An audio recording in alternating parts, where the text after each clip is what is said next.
We're going to call to order this workshop, and we'll have roll call. Mr. Floyd. Here. Mr. Burdette. He's not here yet. Mr. Corbett's here. Mr. Deloach. Here. Mr. Loper. Here. And Mr. Kiefer. Here. If we'd all rise for the invocation and remain standing for the pledge of allegiance to the flag.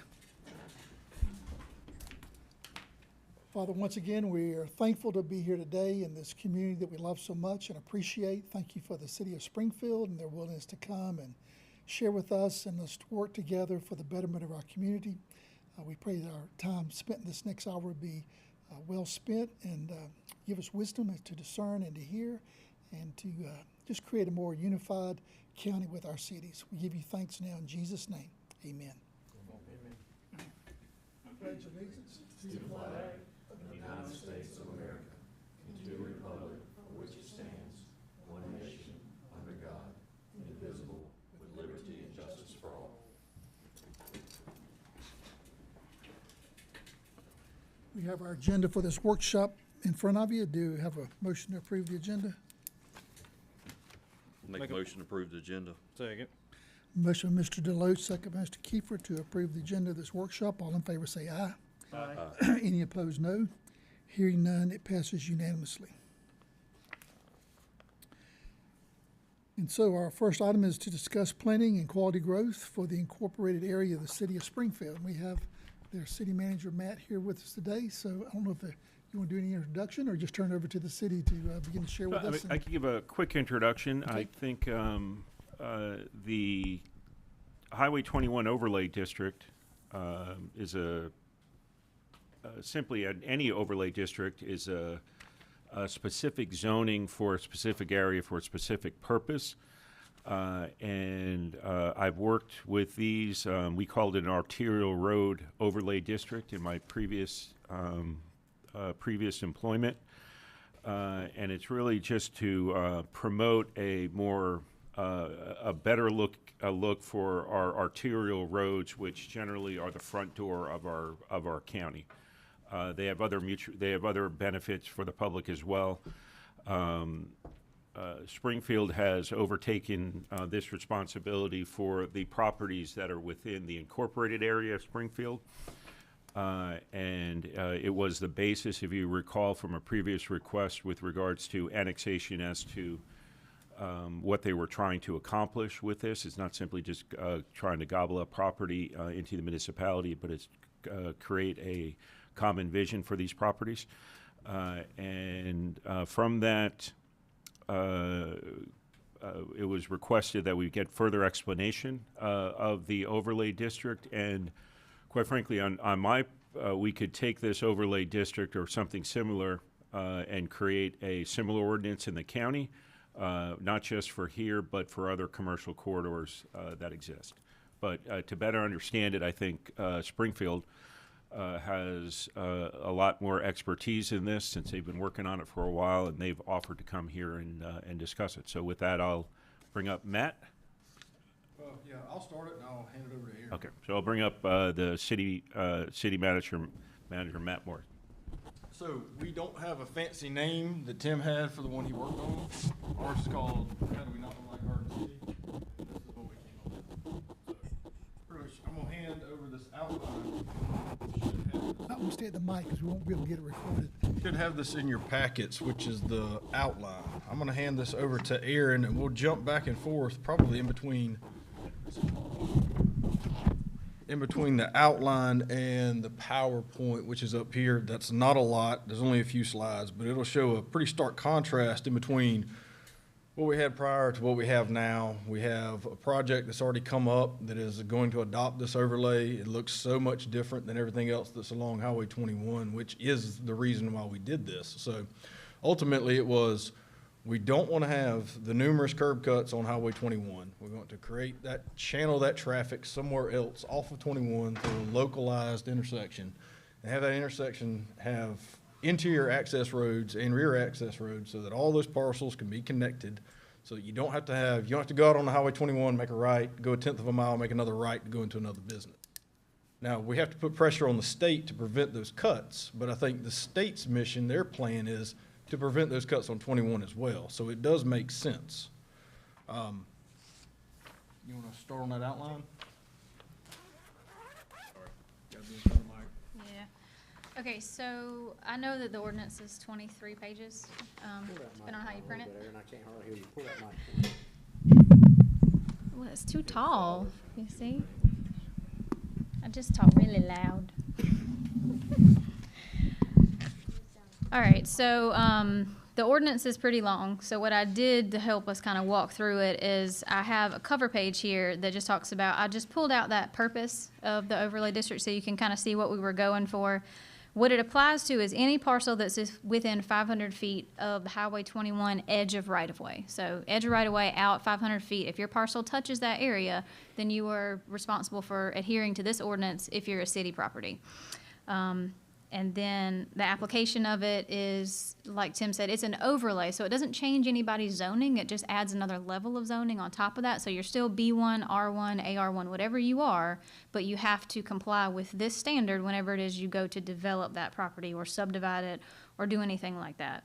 The only exceptions that we allotted for are single-family homes being built on existing lots. So if you've got, 5, 10, 20 acres on Highway 21 and you want to go build a house there, this is not going to apply to you. If you want to subdivide it to put in 35 houses, this will apply to you. And then we have a threshold there for renovations. At what point does a renovated building have to come back and comply with this? At what point does a reworked site plan have to come back and comply to this?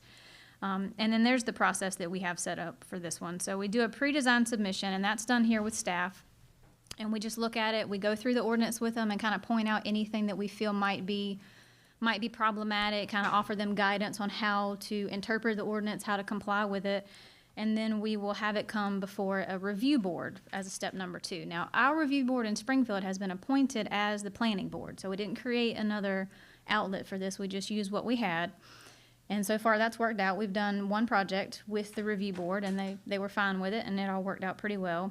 And then you would come back and do any zoning requests, your variances, conditional uses, anything like that. And then the 4th step picks up right where any other development would. The engineering review, site plans, if it's required to come back to council, preliminary plat, if it's a subdivision, and then we move on to the construction phase and finish out the project. So it doesn't really add a ton of extra steps. It just has at least one additional meeting with staff and one review by the board. Everything else has pretty much stayed the same. So that was specifically catered to the way our ordinances read right now and what requires a council approval and what requires planning board and things like that. So if y'all wanted to adopt something like this, I would, we might need to look at the process varying slightly, but we would hope that we would have a very consistent and cohesive, compatibility going on with the two of them to make it a lot easier for everybody. And then so the second page is just an outline of everything in the ordinance. And I don't know if it's easier for me to maybe just go down this whole thing or if we want to start the slideshow. But basically, I'm going to hit the high points here and just say what it really covers. First thing is access. We're very concerned, like Matt said, about reducing the amount of curb cuts and trying to make sure that we are making interconnectivity between those parcels so you don't always have to jump back out onto Highway 21. And within that, we have requirements for those secondary access roads to have street trees, sidewalks, that's where the utilities, parking if necessary. And then we also have some site planning stuff for single-family subdivisions. So now they are responsible for treating that edge of the subdivision that faces the road. So we don't want to have any more situations in Springfield where we have a bunch of the back of houses facing our Highway 21 corridor. So there's a few different options that we give the developers to combat that, which would be have reverse-facing houses, which is where the actual front of the house faces Highway 21, and we have a nice little pedestrian corridor in front of that with some trees, or we make them put a road adjacent to 21, and then the houses face off of that road. So we've made sure to give them some options. If they don't like either of those, they can just make a bigger buffer. So this is stating that if you were to build a new subdivision on Highway 21, you are going to have to put in a 30-foot buffer around the Highway 21 facing side. So yeah. And then we also have heavy landscape requirements for anything basically non-single family. That's your apartment complexes, your commercial development, anything else. And there's a listing there of a few of the things that we make sure that they do. Parking lots also have specific instructions when they're in this district. More landscaped islands, there's requirements for lighting, the number of parking that's allowed to be in front of the building versus beside the building. So all of those things are going to help the view of that business as you come down Highway 21. And then we also have additional requirements for screening, things like storage, HVAC, and your dumpsters. We also have things for lighting, for signage, and for architectural guidelines as well. And we can get into a little bit more of those things in the slideshow because we have slides on those. But this is basically the gist of what is covered in the ordinance and what we're trying to accomplish with it as the major pieces that pull out of it.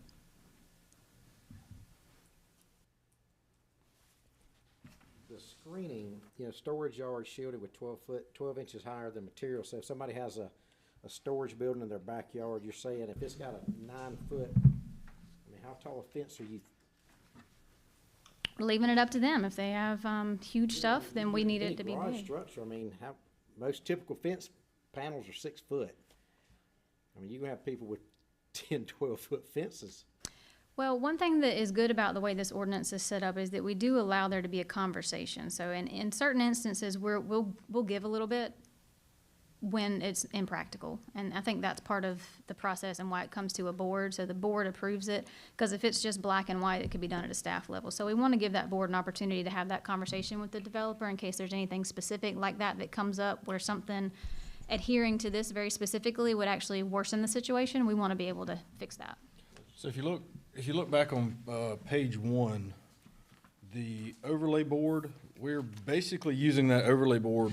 We're doing what are called right start meetings with the developers when they come in. So we'll have myself, fire chief, police, all that'll be in the room to have a development discussion with these people when they come in. So that we'll know meeting 1, if that issue comes up, we already know where we need to make a change or where the ordinance needs to make a change. So that way, and it's really for the developer. That way, they're not going to come in and spend an extra $10,000 on plans, get to step 5, and then realize, oh, this doesn't work. So that's the whole idea behind that overlay board. Number 1, so that we all know what the outcome will be of the product. But number 2, to go ahead and address some of those problems phase 1, so we can get ahead of them.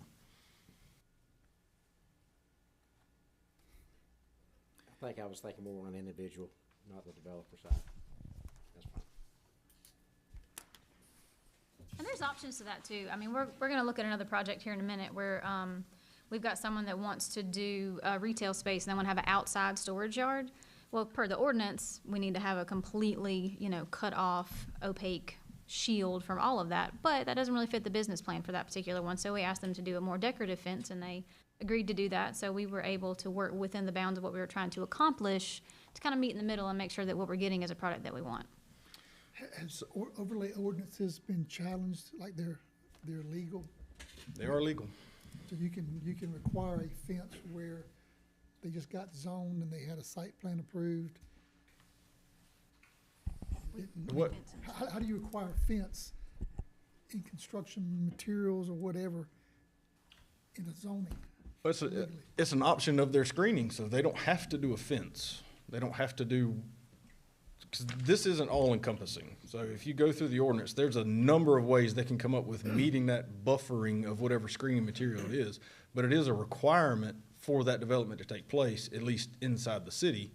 So I don't know if I completely follow that question. I guess I'm saying if your zoning didn't already require an undisturbed buffer, it just required 30-foot setback, you could legally go in there now. Somebody's already got their zone property. All they have to do now is a 30-foot buffer, and they can build this house or whatever the zoning says. But now you can add to it, well, you got to have undisturbed or you got to have a fence. I'm good if you can do it legally. I just know had that been challenged legally and you could actually add to somebody's. Well, this wouldn't come into play unless they were trying to do something new. So if there's an existing business on Highway 21, we're not going to suddenly say, all right, Harvey's, now you have to put an 8-foot masonry wall Okay. around your Yeah, so dumpsters. This is kind of to Yeah. address like the boat storage yard on 21, so you don't have a cyclone fence with a ton of boats and RVs sticking out. It is, yeah, this only comes into play I got you. when the property changes. Right, And Changes I or can is add to that. Well, either. right, okay, I'm with you. It was either a change of approved use or a change of zoning, and that could trigger these to come into effect. Right. So if you had a B3 that got approved as a truck storage yard or something to that effect, or example that boat or the boat storage yards B3. and then they came in and we approve an overlay district first, and then they came in and decided to change that use from the outside storage to a retail establishment, even though the zoning didn't change, the use changed, and so the new standards would apply, if that makes sense. It does, but you That could, parcel's actually I-1, I believe, because I What? don't think B3 would have allowed that. Okay. But anyway, I mean, it's irrelevant. Yeah, I thought it was B3, but my point being is that there's two things that can trigger these additional layer of requirements, change of zoning or change of use, and unless I'm missing something. so that's my question. If it's not changing zoning and it's not changing use, Then Well, they're you- effectively grandfathered. Is that how you all? Yes, Work on it? exactly. So You the could not only, require if the we're not, fence. if we don't have an opportunity to approve the thing, then we're not gonna be able to make the requirement, Gotcha. if that makes sense. So if they're applying for a new business license, that would cover that change in use. We might say, I'm not gonna approve this business license until you put up the proper buffering.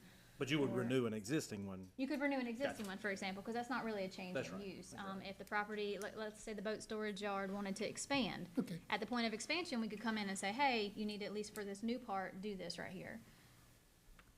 And we have that outlined in the ordinance too, in one of those sections where it says if it's a 50%, change, whether you measure that in area or cost, then it comes into play. So like, for example, Harvey's, Food Line is gonna kind of redo some of their stuff here soon, and they were asking about their compliance with this. Unfortunately, all they're really doing is just painting the building a little bit. They're not changing any of the massing, so I can't really go in and make them do a lot of stuff. But they did talk about getting new dumpsters because they're gonna do some different things. And I was like, well, if you increase your dumpster capacity, I'm gonna be on it though. I'm gonna ask you to do that. And so just kind of have to play with it a little bit, you know. They do have some landscape islands in their parking lot, but not as much as we would require with this ordinance. So at some point, if they ever resurfaced or needed permission to do any reconfiguration of that parking or access, we would try to make them comply with and it doesn't this. sound like the overlay district that you lose any property for development. It just improves the quality of what you develop. That's the goal. I think you actually gain property for development, because once you have, what I will try to work through here is, once you have that rear access, those additional roads, you move your commercial district back an additional block. Instead of it all having to be Highway 21 frontage, you would be one street back, but at least you have access to that commercial traffic, because it's gonna be channeled in front of your business. So I've never understood, well, I understand, I've never liked the way everyone wants to develop right on 21 next door to one another. It's just, Highway 21 is just gonna just be a commercial corridor where there's no depth to it. I wanted to add some depth into that commercial. And so this is basically the first step in that process. I like it. So if you look here, this project was the one that really triggered, why are we doing this? Because when this was built, obviously it's not great. They had 4 trees and a pond, and that was it. So then as we worked through that, the next project was this one. So when this one came up on Highway 21, we realized, all right, we were already working on this overlay district. We knew we needed to do something better. So we roughly implemented the landscape plan that we were already getting ready to adopt and put that into this project. And so that's why the landscape difference between that one and this one is so great. Now, the one thing that didn't happen with this is in the back portion. So back there, that's where their dumpster is.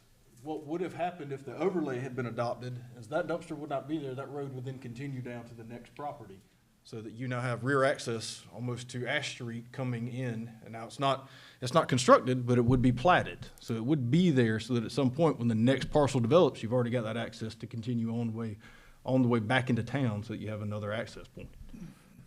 Yeah, we kind of lucked out with the Dollar General project because they, the developers that they were working with had the parcel next door, so they really pushed them to put in that access road so they could eventually accommodate the Wendy's, which they knew was coming. So that one did work out in our favor, but had this overlay been in place, we would have been able to do a lot more with their landscape plan and some of their building design features as well, which we can talk about too. And then this is the one that we've recently gone through. So this actually meets our overlay district. So this is gonna be built, right off of 21, near where the Huddle House is. There's 3 empty parcels there.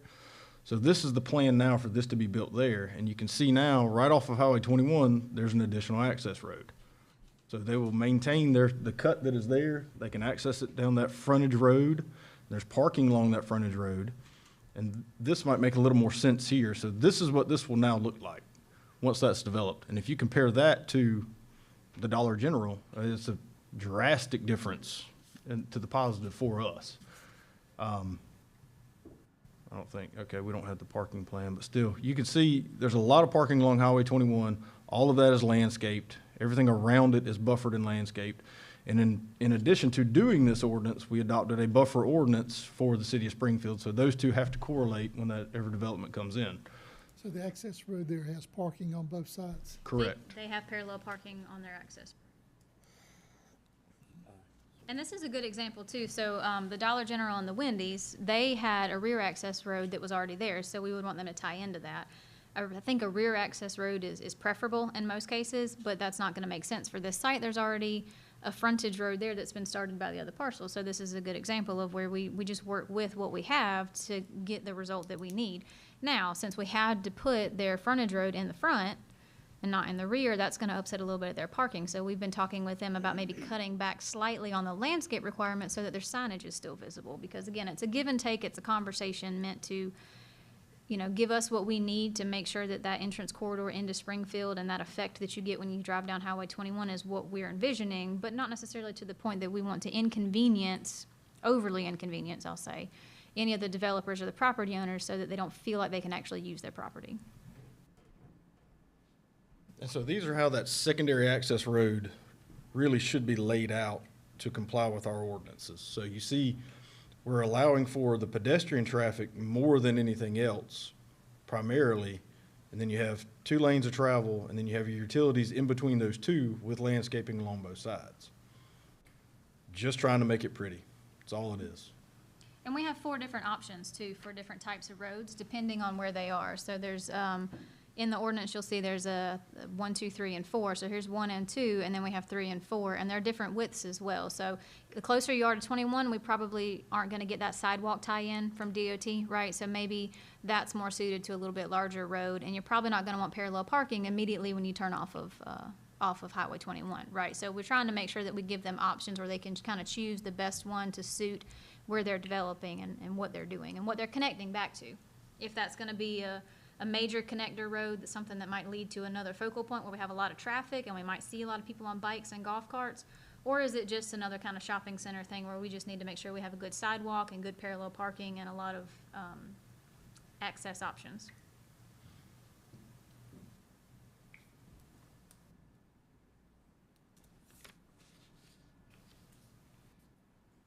Any discussion from you on the board? Questions? I was particularly interested in talking with you guys and getting you in here and in front of everybody after meeting with you and seeing what you guys do. There's just so much thought process that goes into this. One thing I like about what I've seen, I'm sorry for being late, I've been running around like crazy. This is my first Monday for the week. It's not only thought-provoking on your behalf, but it's also going to be thought-provoking on the developer behalf.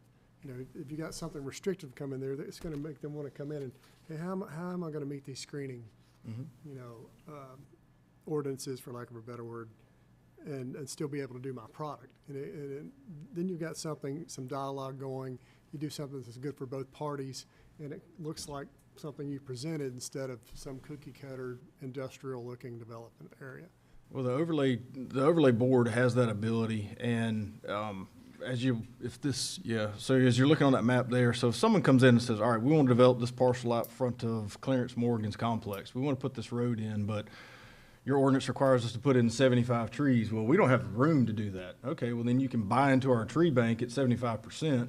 We take that money, we go buy and plant those trees where we want them to be. That's where they'd be beneficial. We acquiesce, they get their project, and the city still their net positive position is still there. It may not be on that one property, but we can move that somewhere else. But by doing that, you're creating greenery throughout the whole area. It's Correct. It's smart, and it's But we don't take credit for this. This is all Ryan Thompson. Not all, but most of this was Ryan, you're a landscape Had us till you architect, said come that. figure this I mean, out. So he helped us figure it That, out. that's his forte. That's what he does. Exactly. Yeah, we relied heavily on Ryan with a lot of the landscape requirements in these road sections, because that's, I mean, I'm not an engineer, so I don't live in that every day, but he does. And then we also reached out to an architect in Statesboro that we've worked with before for those architectural guidelines and ways to put Which- that into words that we can actually enforce. So Erin's an architect. I kind of glaze over this architectural stuff, but she really enjoys it. And I'll be honest, after seeing some of these properties, some of these projects come in and out, it really does make a tremendous difference when you can get some variation on the outside of the building that is required. And we Where have. it's not just a metal building next to a metal building. And it helps the It can be a potential metal owner. building, but at least you have a facade that makes sense so that it is cohesive. I would think that would rent easier than something that looks flat and industrial and. So you can build this, and the cost of creation on this is not anywhere near what I thought it would be, talking with people who are in the business to build these buildings. You're not adding $400,000 to this building. It's not. I mean, it's just a facade. So it's just not that much, but it adds so much more depth to the But development your once it prospect comes of in. tenants increases. so much Correct. more. Yeah, I was gonna It's say just that flows everybody. down to the end user as well. So I mean, our goal in this too is attracting those developers that do want to build that connection, to make sure that they have something that people are gonna wanna do and not so much the quick profit, you know, and I've talked to our board about it too. If we have someone that comes in that absolutely hates this, they're like, well, we're not gonna come here if you make us do that. And I'm gonna be like, all right, well, see you later. Well, and I think that brings up the good point about, you know, when you have an overlay district and two different jurisdictions, you know, you're always going to run into somebody who looks at this additional layer as more costly and may not see the benefit down the line of it, and so they say, well, I'm not going to annex in there, right? And then you'll get all these developments that make complete sense, you know, have connectivity, and then you'll have one in the middle with no connectivity because it wasn't required of the code. So a thought might be that if this overlay district, wherever the boundaries are, that the county have similar requirements as the city. So this way, if someone comes in and says, you know, I'm not doing it, you know, I refuse to, you know, one reason or another, you know, refuses to annex, at the very least, it can keep the continuity between all the properties, even though you might have one that's not annexed in. And I will tell you, I've dealt with this with developers on other areas of 21, where, you know, they do look at things.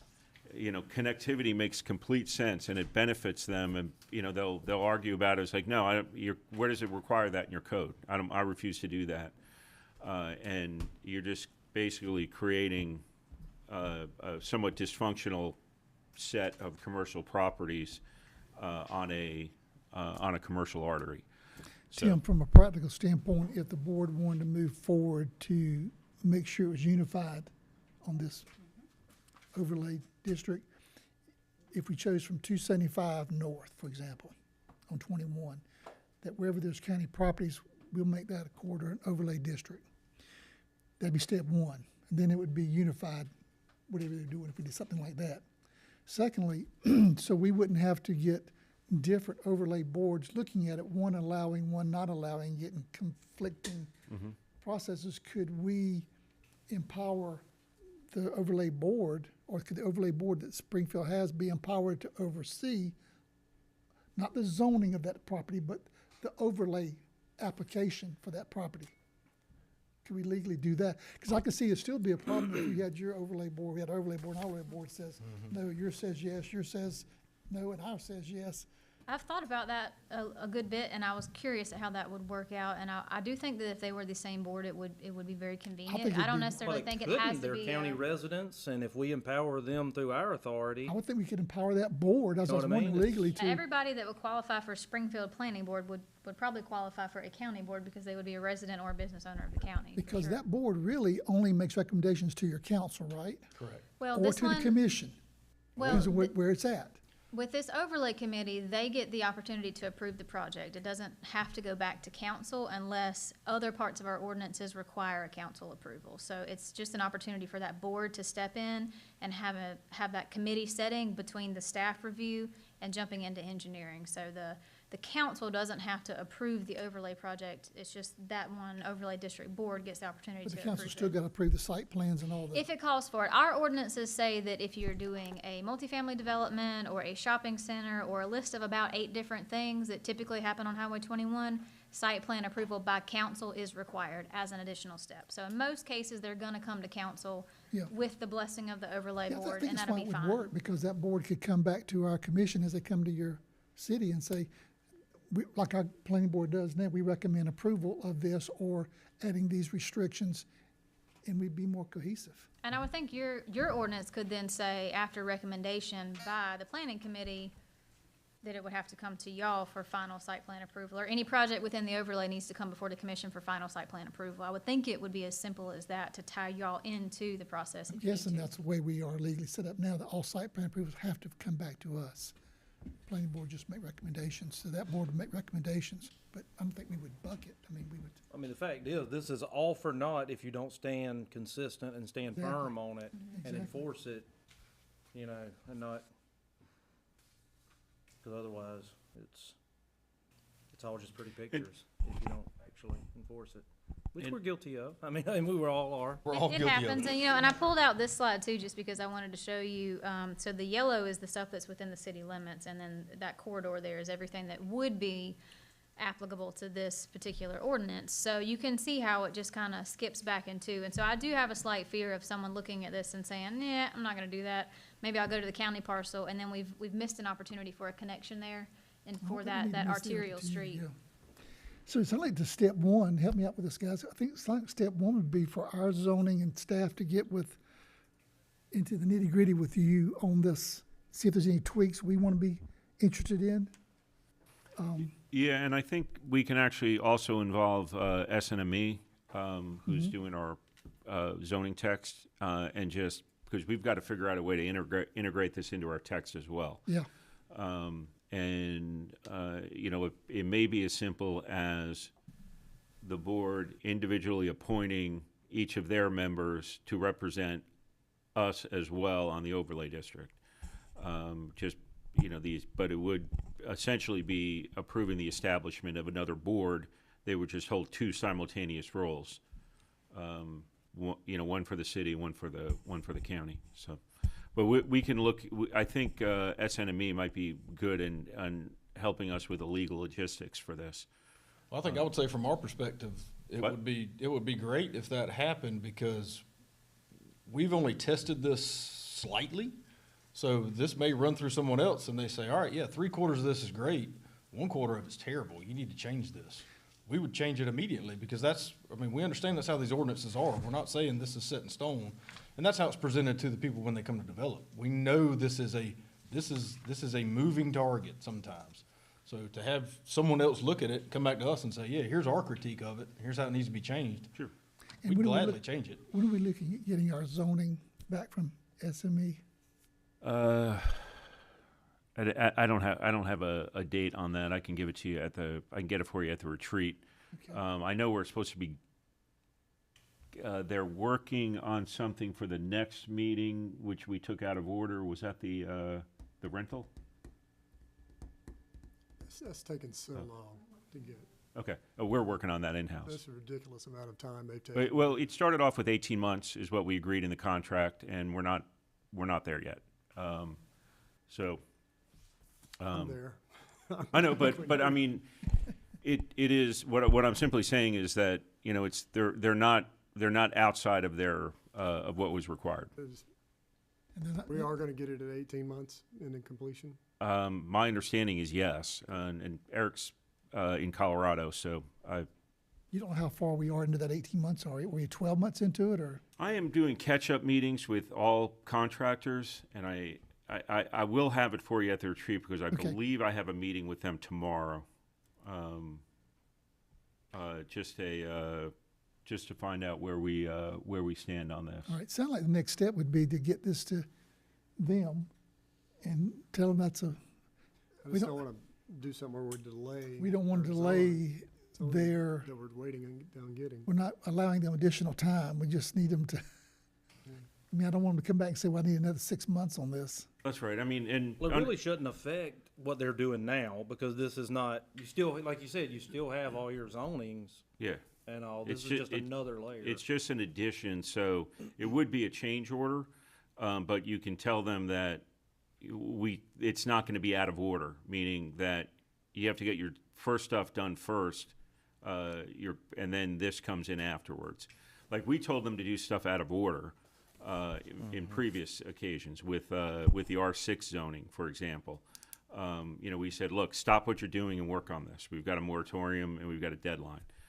In this case, we would probably tell them, get what you're supposed to be doing done first, and then know that we're gonna ask that you do this. So let me repeat what I think I hear and see if this makes sense. Within the 18 months, we'll have the zoning that we can chew on and approve, even if they don't have And this land use. overlay done. Right. It may be 30 days later, Right. but we'd probably be getting some input back from them, but we at least have our zoning, which is the bigger issue. And then we could also do, if we did the overlay 2 months later, Correct. it wouldn't be a big loss. And how much of this, can we pull out and do countywide? I mean, how much of this would be beneficial to get more green space, beautify these neighborhoods? When they do pop-up commercials somewhere, can we apply some of these ideas? There's some great ideas here, and it's gonna really make our county look better, the more we can implement without putting undue burden on a developer. And to that point is, my previous county, it's that's why they referred it to as your commercial corridor overlay district. It was, or your commercial artery, whatever it was.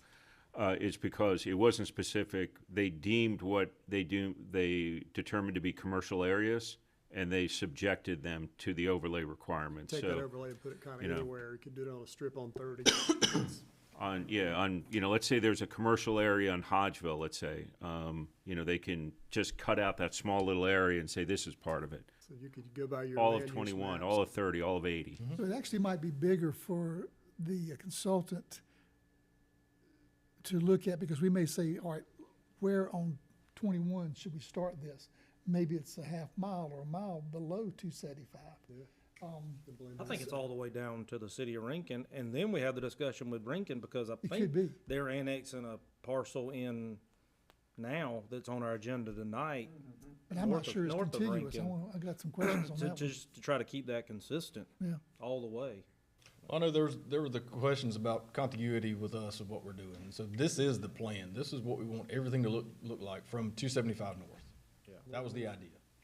So how can we beautify that corridor coming into Springfield if you're heading north? And we'd like to And carry this is what that came out. further south. Yeah. Yeah. Below 275. And like I said, it might be a would. section of 30, Hodgeville, might be some Exactly. sections that we could identify Yeah, as yeah, commercial. yeah. Even, I don't know, I'm just thinking out of 17 even, I don't know. I think by doing that, all the growth, people were so concerned about all the growth that we have, but if we could do this in a better way and more greenery, more ideas like this, it'd be more palatable for everyone. Does this We're overlay gonna- district follow parcel boundaries, or how do you identify? 500 feet. So if any Okay, portion. that's it. Yeah. So there is no. Yeah, I any guess part, technically- any On portion either of it. side, so it Yeah. gives you 1,000 feet plus road right of way. So, for example, if you've got a large tract and a portion of it is within that area, then all of your property as it develops moving forward from the date that this is adopted will have to comply with that. So even, the way we have it written, even if you subdivide the property, that property that you That's what I'm subdivided saying. What if off they that's just subdivided off and outside kept that 500? has to comply. Okay. So that's the way that we did it for that very For that reason. very- We don't 'cause want that's- everybody just cutting that Yeah. 500-foot Cut off line. 500 feet, I'd want be to done see with it. something legally on that, because if I had a 200-acre piece of property, and along 21, only this much was on the corridor, Mm-hmm. I'm not sure you could make me develop this in accordance with that. We're not trying to.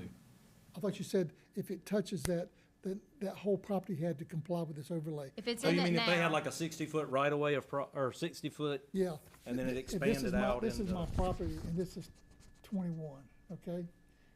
And if this is where if it starts here, I get it. But if it started here, I could do whatever I wanted with this, as far as the current zoning.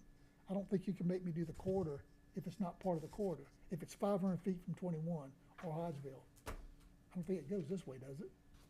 I'm, The way that we have it written is that if any portion of your property on the day that this is adopted is within that 500-foot area, that means your entire property now has to comply. So if you got a toe sticking in the overlay district, your whole property complies. Okay. So we understand that we probably maybe put a few things in here that could be a bit more strict than necessary, but I think we decided to err on that side of it. And then if this becomes a big issue, maybe we need to rewrite that and say, okay, well, you can subdivide off 50% of your property or something to that Legal, I'd rather effect, have so. what you said. It's Well- legal, if the toe's in it, everything's in it. That's the 'Cause way we have That allows it. you to go back and say, you know what, that really is next to an industrial area, we're Yeah, okay then with you could- that. you've got You could say-so. always do a variance, and you've got a reason for it, because the overlay district officially starts at this conjunction of 21 or Hodgeville. And maybe in created that a special dialogue. case, a variance could be a good way of saying, okay, you know, I've got a 80-acre tract, only 2 acres of it is in this overlay, you know, cut me a break here, and we probably would. I like it more restricted, because you can always go, like, say, have a dialogue. Exactly, you can always go backwards. Yeah. But you know, you can't go forward. It's and- hard to and tighten it up, restrict. though. Then you do get into illegal areas. but you really need to focus on that 2 acres, that, you know, that front part, that's what's That's the really one you want, 'cause important. That's where your quarter That's where starts. commercial growth is going to happen. Right. Okay. But like as these subdivisions come in, we want to make sure that they're compliant too, right? So even if a small portion of that subdivision development is within the overlay, we want to make sure, because it's within that 500 feet, that it will comply with this, so it's cohesive with everything else. No, I've been educated. It's good. So you now have buffers and Yeah. undisturbed vegetation that will factor into this as well. And we may get challenged, and we do, we'll figure out what to do when we get to that That way, point, but. if you get another subdivision like we have going up behind Wendy's, they're now gonna have to do 50 feet of, just don't touch it. Buffer it, leave it there. This is real helpful to me. I appreciate it. Anybody else? Any other comments or questions? I guess we need to, if it's okay with the board, to direct our manager to go ahead and get this information to the consultant and see if they can give us a contract for looking at corridors where they should be. And we're particularly right now interested in 21. But what other corridors should we consider based on the comp plan that we're looking at? And by the way, they're working on that anyway, as part of our comp plan revision, right? So they're they're already determining where the character areas should be. And so they may have done some of this legwork. Okay, Why can't we go ahead and at least adopt this, and then if they find out we need to tweak it, we'll tweak it later, at least so we have something in place. that's a good question. Should that be, maybe get Lee to weigh in on that, but we could go ahead and adopt this. And then tweak it later, yeah. I don't know if it helps or hurts, that's how we did it. We knew we had to get something now. I'm just So worried that if when the somebody next comes in development next comes in, you have week and, something to hold it That's against. been You know. my worry. with I all can this sit with ordinance. Lee on this, We- and determine how quickly we mistake, can but we enact had this, kind what of- we have to do to enact it, and then we can come back afterwards and fix it. We can always and back, if we make changes, we'll, yeah, if there's some legal challenge, what that is. And I'll be more than happy to be a part of any of that process, if you want us to be there to help with any of it. You know, we find something that maybe needs to change, that y'all want to do with yours, we want to make sure that ours is cohesive, and we need to mesh them together a little bit. I think we're all very willing You to will do get that. pushback, it will have to change, we all understood that. How We connected had are to you get something on the Spring? books. no, I think that's good. But we could also add something that says, you know, that any changes to the ordinance have to be approved by the overlay district committee, which would be a representation of both of us, so that would kind of put future changes in the same basket as well, to avoid them kind of growing apart. To move I us, would say, no offense to you all, but I'd want to study it a little more, and understand it better than this 40-minute conversation. Oh, of course. yeah, well, I was gonna suggest, if it's okay, to get Lee to look at that, because we can always back off legally. I mean, if somebody says that, and Lee says, yeah, that's challengeable, we can choose to back off. But to go ahead and get something in place, I would like for Lee to go ahead and take this with staff and look at presenting it to us for adoption until our consultant goes through it, and then and by that time, you would work with us through our consultant, you might agree, and we'll have something we can both. Well, I mean, this is truly just my opinion, but I believe there's such a market here that it would hurt you more to not adopt something than it would be to adopt something that could be challenged and address the challenge down the road. That way you can get in front of whatever else is Yeah. coming. So why don't we do that? Direct Tim, if you would, to get a copy, get it to our attorney with your staff, and let's look and see if we can have something that we could adopt maybe the next 30 days. Okay? Is it a situation where something like with the Hyundai plant coming up, things are gonna change radically, obviously?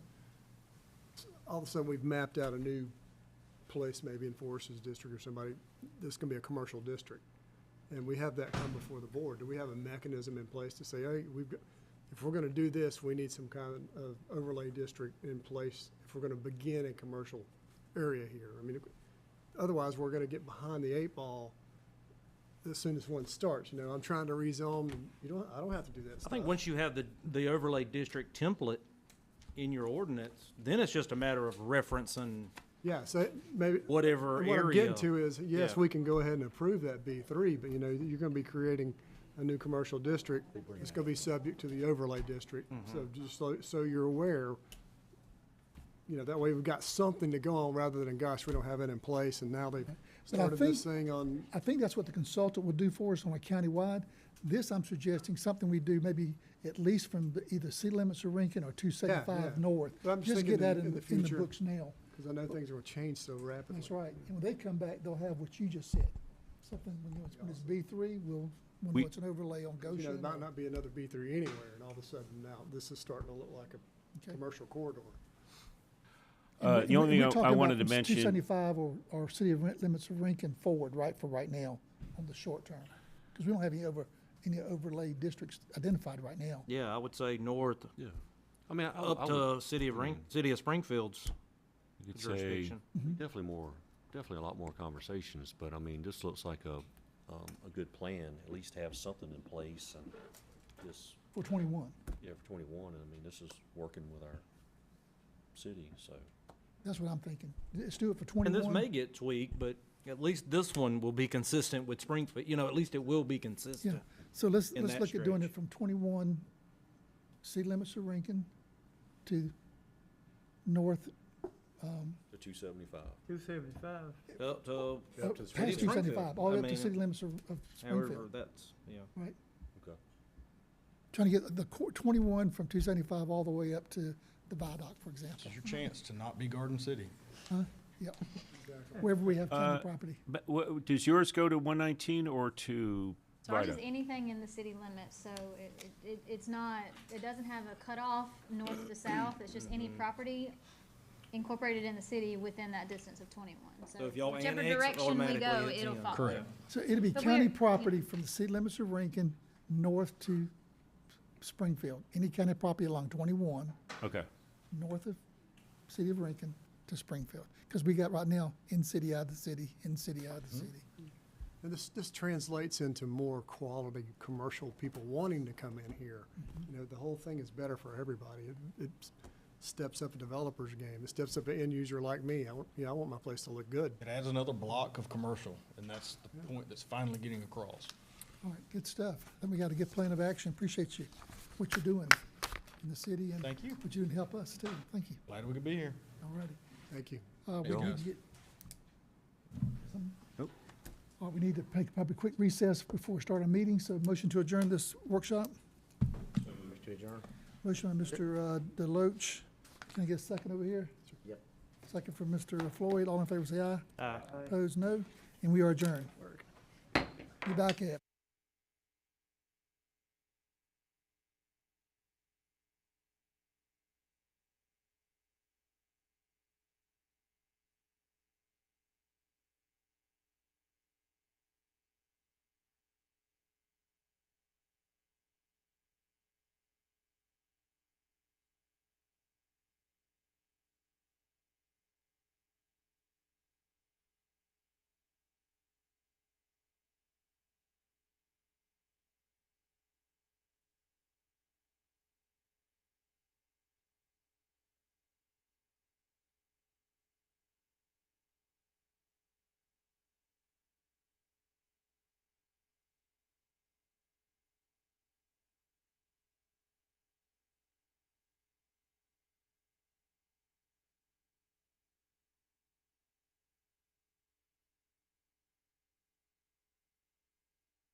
We're going to call to order the Effingham County Board of Commissioners meeting this September 6, 2022 at 5 o'clock.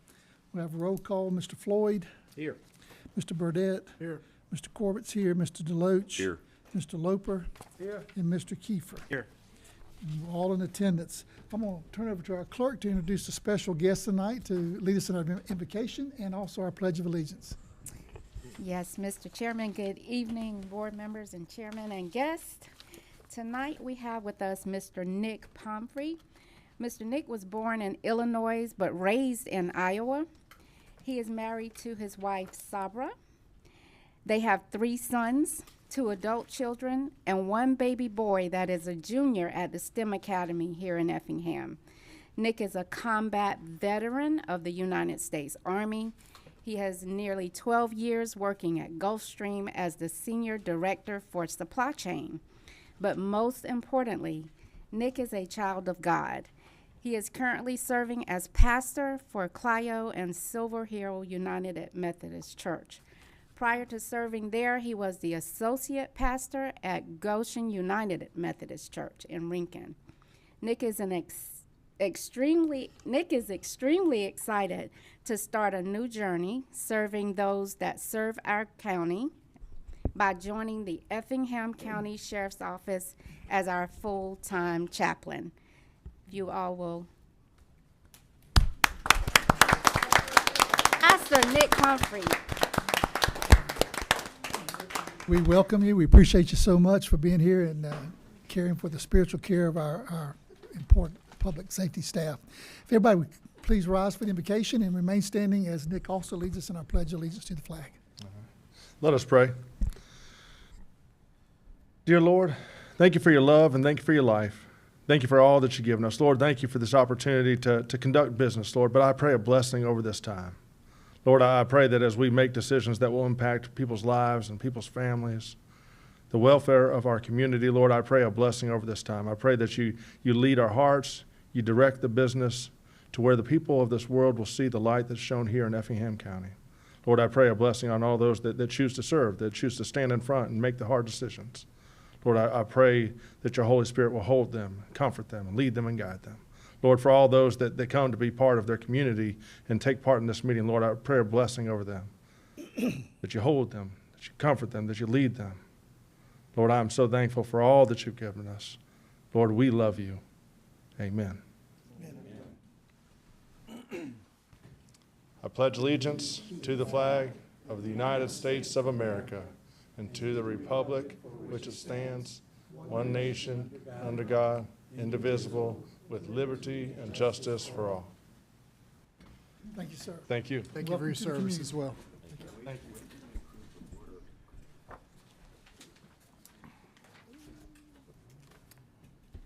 Item number 5 on our agenda tonight is the approval of the agenda. Are there any corrections or additions to the agenda as presented? Yes, Mr. Chairman, we do have a couple of changes tonight. We have a request. Actually, it's on behalf of Commissioner Floyd. Under unfinished business, items number 1 and 2. Planning Board recommends denying an application by Three Birds Development LLC to rezone 39.46 acres located on Highway 30 from AR1 to R3. Items number 1 and 2, the request is to postpone to October 18th.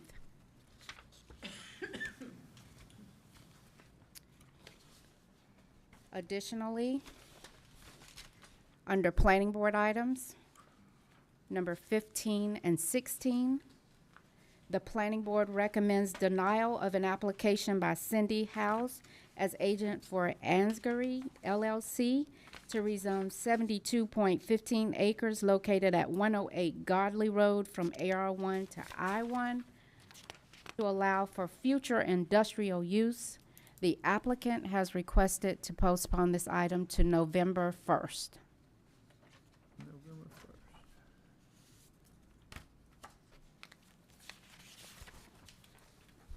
And those are your changes. Okay. Thank you very much. Is there a motion to approve the agenda with the noted changes? So moved. Change the agenda. Okay, motion by Mr. Loper, and you're giving a second, you said? Okay. Motion by Mr. Loper, second Mr. Floyd to approve the agenda with the noted changes. All in favor say aye. Aye. Any opposed, no.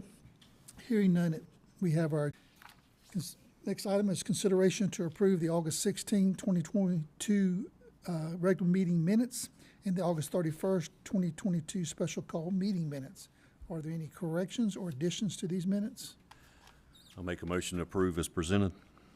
Second. Motion by Mr. Deloach, second by Mr. Burdette to approve as presented. All in favor say aye. Aye. Any opposed, no. Hearing none, it passes unanimously. Welcome to those who are here in attendance tonight from our public on this meeting.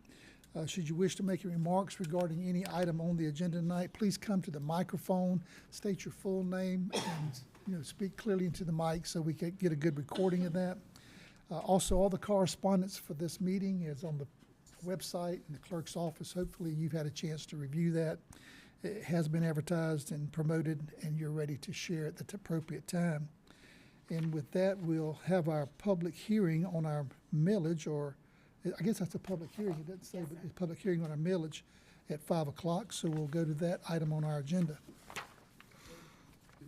I'm sorry, I can't hear very well, but I think that the item that I came up to address has been postponed, the Three Birds project. Yes, till Correct. Yes. October Postponed 18th. now, Yes, sir.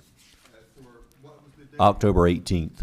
Okay, because I called this morning to the zoning administrator, and they said it was on the agenda tonight, so I guess it just got changed or something. So October 17th?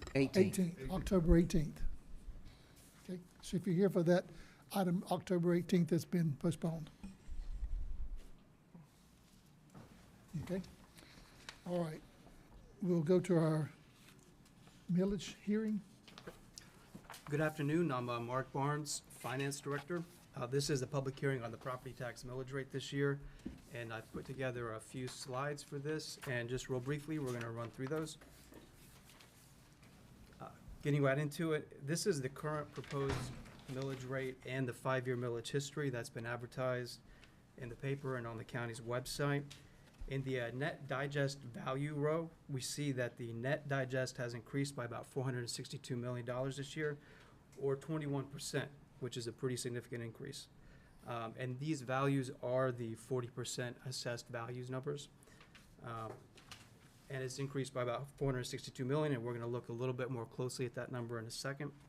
A few rows below that, we see the net Mno millage rate row, and this is the main millage rate for the county. And here we see the proposed rate for 2022 has decreased from 7.337 mils down to 6.939 mils. And this decrease is about 0.398 mils. This rate is the rollback rate as calculated on the countywide PT 32.1 form, which we're going to look at that one here in just a second. Very early on in the budget process, the board instructed staff to plan the budget around the reduced rollback rate. So this millage rate decrease is already baked into the current fiscal year 23 budget that we're operating in. And below that line, we see the total taxes levied has increased, even though we're using a lower rate than last year. And that revenue increase is driven pretty much by the new construction, and we're gonna go a little bit into that on the next slide. So this slide is an excerpt from the countywide PT 32.1. And this form is kind of the culmination of a year's worth of work from the tax assessors. And in it, we see how the rollback rate is calculated for the county Mno millage rate. We see that the $462 million increase to the net digest, of that, $144 million comes from the home value inflation and property values increasing, and $318 million of that comes from other changes, which is mostly new construction. This form takes that $144 million increase and converts it to a millage equivalent, and then reduces last year's rate by that equivalent to arrive at the new millage rate of 6.939 mils. Also in this slide, you can kind of see how the real property was pretty much by far the main driver of the net digest increase, but I think most people were pretty much assuming that would be the case. Mark, if I might add, I think you said it pretty clearly. I just want to make sure our constituents understand that. If you go back to the previous slide, that even though many of the residential and commercial properties were reevaluated because of time of improved values, up to 143,793,000, those property owners, all things remain the same because we rolled it back, should not see an increase in their particular tax. That's what the rollback's designed to do. Right, that's correct. So that our new tax revenues of over $2 million are coming from the additions that we've added, or errors and omissions that were corrected, things that were left off. But that's where our tax increase is coming from.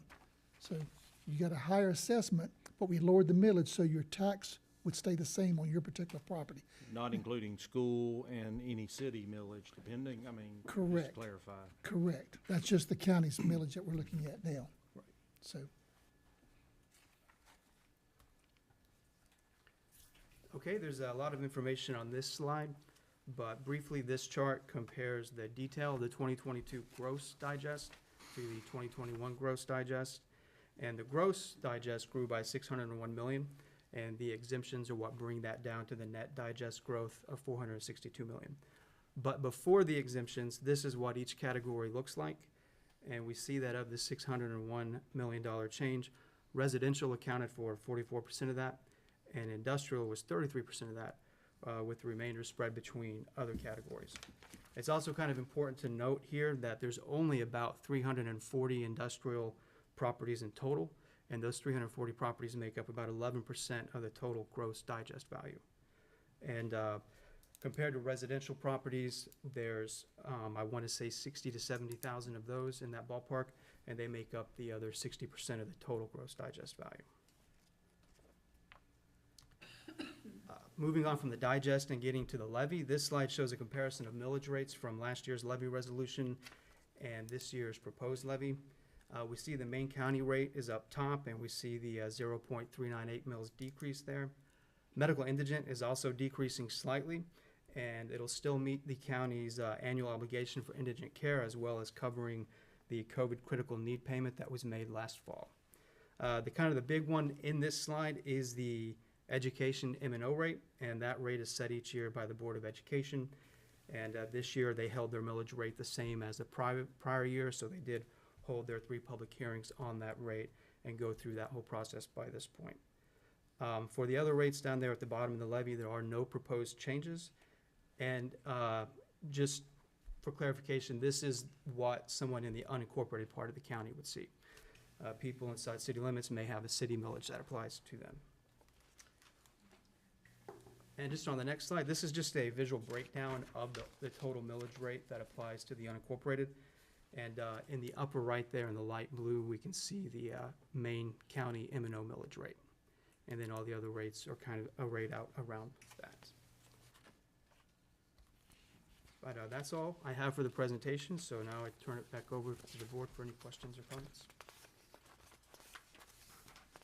any questions or comments from the board?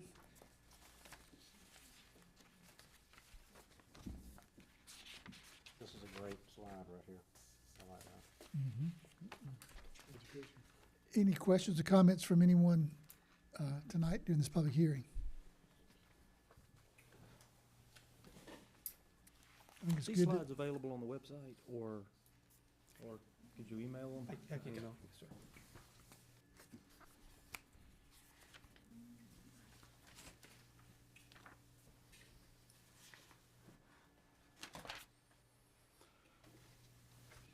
I guess you could see a small increase in your county tax for roads and recreation, since it doesn't get rolled back to that. That would go against the higher value, but that'd be very small comparatively to the larger percentage.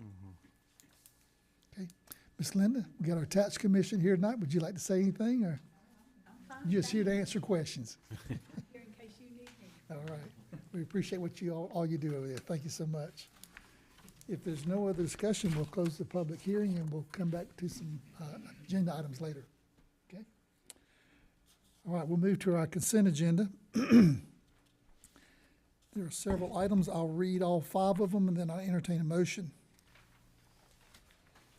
First item on the consent agenda is consideration to approve to ratify a letter agreement with Thomas and Hutton to prepare a Greenway Action Plan grant proposal to the Safe Streets for All programs. Item number 2 is consideration to approve an updated memorandum of understanding between Savannah State University and Effingham County Prison to allow for internship program. Item number 3, consideration to ratify approval of enterprise vehicle orders for multiple departments. Item number 4, consideration to approve to submit an application to the Governor's Office of Planning and Budget Capital Projects Grant Program for a broadband infrastructure project. And last item is number 5, consideration to approve the audit calendar for fiscal year 2022. Do you have a motion to approve the consent agenda as read? Make a motion to approve the consent agenda as presented. Second. Motion by Mr. Kiefer, second by Mr. Loper to approve the consent agenda. All in favor say aye. Aye. Any opposed, no. Hearing none, it passes unanimously. Under unfinished business, items 1 and 2 have been tabled to October 18th, 2022. So we go to item number 3.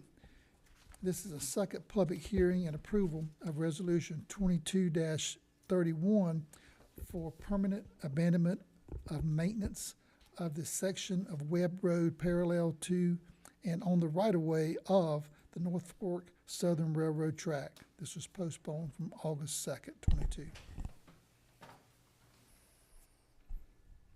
So open a public hearing. Do we need any? Well, I'll just say there was some question with regards to communication with the railroad on this.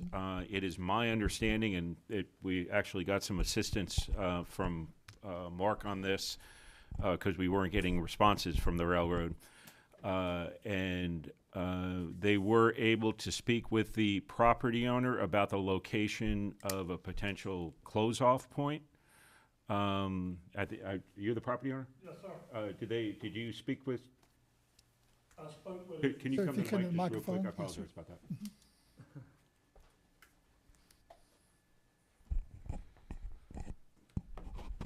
Reuben Jenkins. Gentleman spoke with me, and he just said that he seen no conflict with me always having a right-of-way. That's all fine and good, but nothing's in writing. And he said at any time still, the railroad could come and put a gate up there. And he could not do anything about that, which don't do me no good. They could change their mind next month, next year, you know. I've got to have access to that property. And when they say maintenance, it's about 138 foot from the Ash Road to my driveway. And when they come, they'll drop the blade and scrape to that driveway, back up and leave. They might be there 4 or 5 minutes. So there's not much maintenance going on. And it shows a long driveway going down towards, you know, Highway 21, but it's not drivable. It's not used. The grass is this high through there. And I think that's the old, if you can correct me if I'm wrong on this, I think that's the old Webb Road before the viaduct. To go back to the field where they built dashers at. And I could say this whole request I think came up from the city of Springfield, and they've since left, but just simply because, and actually I think the railroad guy might have confirmed it. There was some construction and debris kind of being dumped back there, and so they wanted to shut that off. It is one of the things we don't own the road, so we don't provide any real maintenance to the property itself. It's just to go through the formal abandonment process of it for the sake of securing the back area for Dasher's Point, which is the city of Springfield. And what is on that road is what you just said, debris coming from them building. That's right. It is building material That that is laying. Nobody's dumping back there. Well, that's what I meant. I didn't Yes, mean sir. it was Yes, the sir. public dumping. I It didn't was- want you to mislead them and say somebody's driving down there dumping, because that's not what's happening. Because there's a hi-ho sitting in the middle of the roadway. You can't even drive back there behind Dashers. It's the construction of that neighborhood. The subs are going back there and dumping stuff. It's blowing off of those houses, these and windstorms that and too, stuff. yeah. It's vinyl siding and, Well, let me ask a question about this road. You're saying we don't even own the road now, but we're abandoning it just as a cleanup? Because it's technically on our records, and we do not own it. It's Norfolk Southern owned right away, but it's on our records and it's on technically our maintenance list. When effectively all it really is it's a railroad right away. I mean, the railroad, if anybody, is the one who maintains it. They go in there very rarely because they don't very rarely need access to it. So he said they would never maintain it. Where is Is what this- the gentleman told me, that he would never maintain it. Sir, where's this I'm gentleman, sorry. sorry, where's this gentleman's property off of that Webb Road there?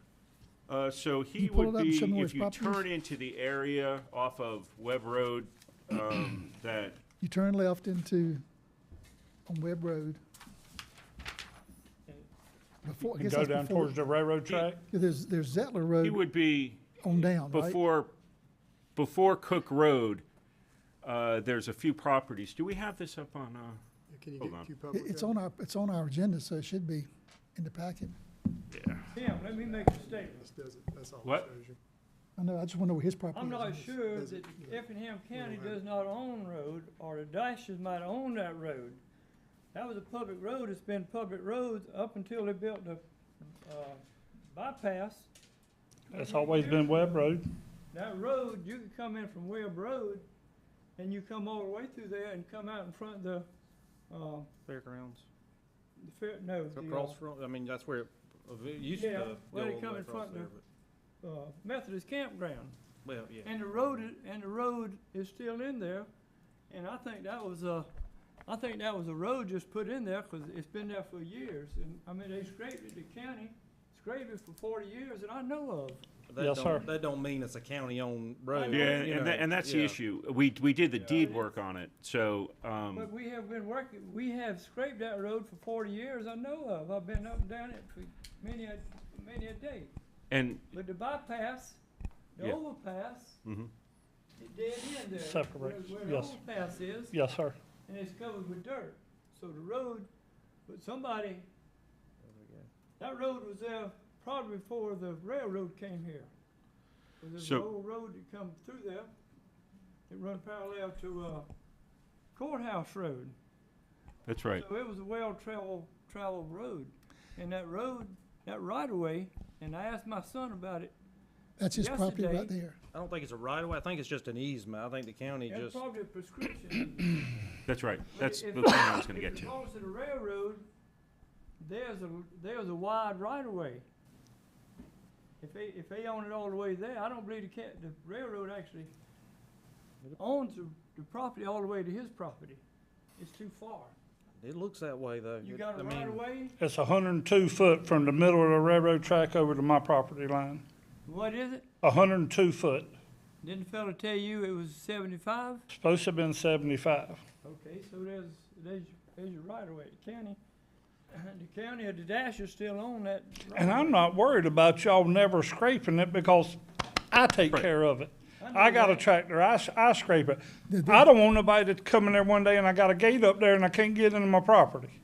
Yeah, that's the question. That's my whole issue. We abandon it beyond his property? Yeah, and yeah, there you go. maintain- I mean, I'm good with that. Just I'll put a No, no. gate up there at the end of mine so nobody can ever drive through there. And I'll give the railroad or you guys a key to it. I have no, I mean, I think Yeah. that would work better. As I was saying, this was a request of City of Springfield. Yeah. And so. I don't if want to it's- risk causing, I mean, Yeah. The city of Springfield had already annexed that land prior to that, so that don't make good sense either. Well, The city of Springfield annexed that property before you ever got here. I mean, once y'all That's wash right. y'all's hands with it, then it's all falls So, on me but to let's- fight let's with the get it- let's railroad get- for an hang on, easement to let's my get it- property. If they don't have a 75 feet from the middle of the railroad track and it's 100 and some feet, somebody else owns that land between your land and the railroad property. So here's what I would recommend. Somebody's got to find out who owns that property. Tim, come up. I think the title work shows that the railroad does The own it. title work shows that the railroad does, and that's as far as we can go back on it. My point is that if the city of Springfield is worried about protecting these properties here, if you can look on the screen, and we are talking about putting closing it off here, if we simply closed it off here, We can even go Exactly. back further. I don't think it needs to go to the end of your property, does it? Kind of see where you. Where would it make sense? Right there where the property line is, I even told the gentleman with the railroad, we can put a gate up right there. Now, just show us where your driveway is to your property. right here. Yeah, So we could go just past that and close it. yeah, because I cut all that, like I say, my property line actually comes out to the side of that, and I cut that with a riding lawnmower. All right, let's see if we can get it resolved. Can we agree that maybe we should close it off past his driveway back to the end of that road? I think we need to maintain the rights to enough to provide him access. Exactly. Which is right here. At the end of his property, if he put a gate or something at the end of it, then nobody else could come in from the other side, and nobody that's coming in from his side, so that would take care of it. Wait, well, he can't put a gate because that's the railroad's right of way. He said But- I could put a but- gate if I gave him a key. Well, that's a, Between y'all. that's your, Okay, that's okay, I got you. Involved I'm us. not being a smart. hey, I'm trying to get I'm just resolved. saying, No, I if know, y'all I'm just want saying. it blocked off, we can block it off. We can't tell you to put a gate up. Let us work on a resolve right now. Nobody can tell me nothing. I know. Let us work on, That's my issue. let's work on resolve. Got a lot of business tonight. I think if, which you can't put a gate, that's between you and the railroad. But if we could get, it surveyed or what we have to do to mark it where we're gonna close it off, what we gotta do to legally? Any surveying involved, I think it's. I'm just I don't know asking, how what do we you gotta would- do legally to close it off behind his driveway, Lee? Because know it's how you already describe been that. surveyed That's and a the legal stakes question. are there if y'all Sir, want to see them. let Lee weigh in. We got you. We got you. I was just saying the stakes were there. That's all right. Yeah, you would need a survey, because otherwise you're not gonna know where it starts and stops. So why don't we get it surveyed to close it, or what do you call it, abandon it past his driveway to the end, and you can work out with them if they'll let you put a gate up there.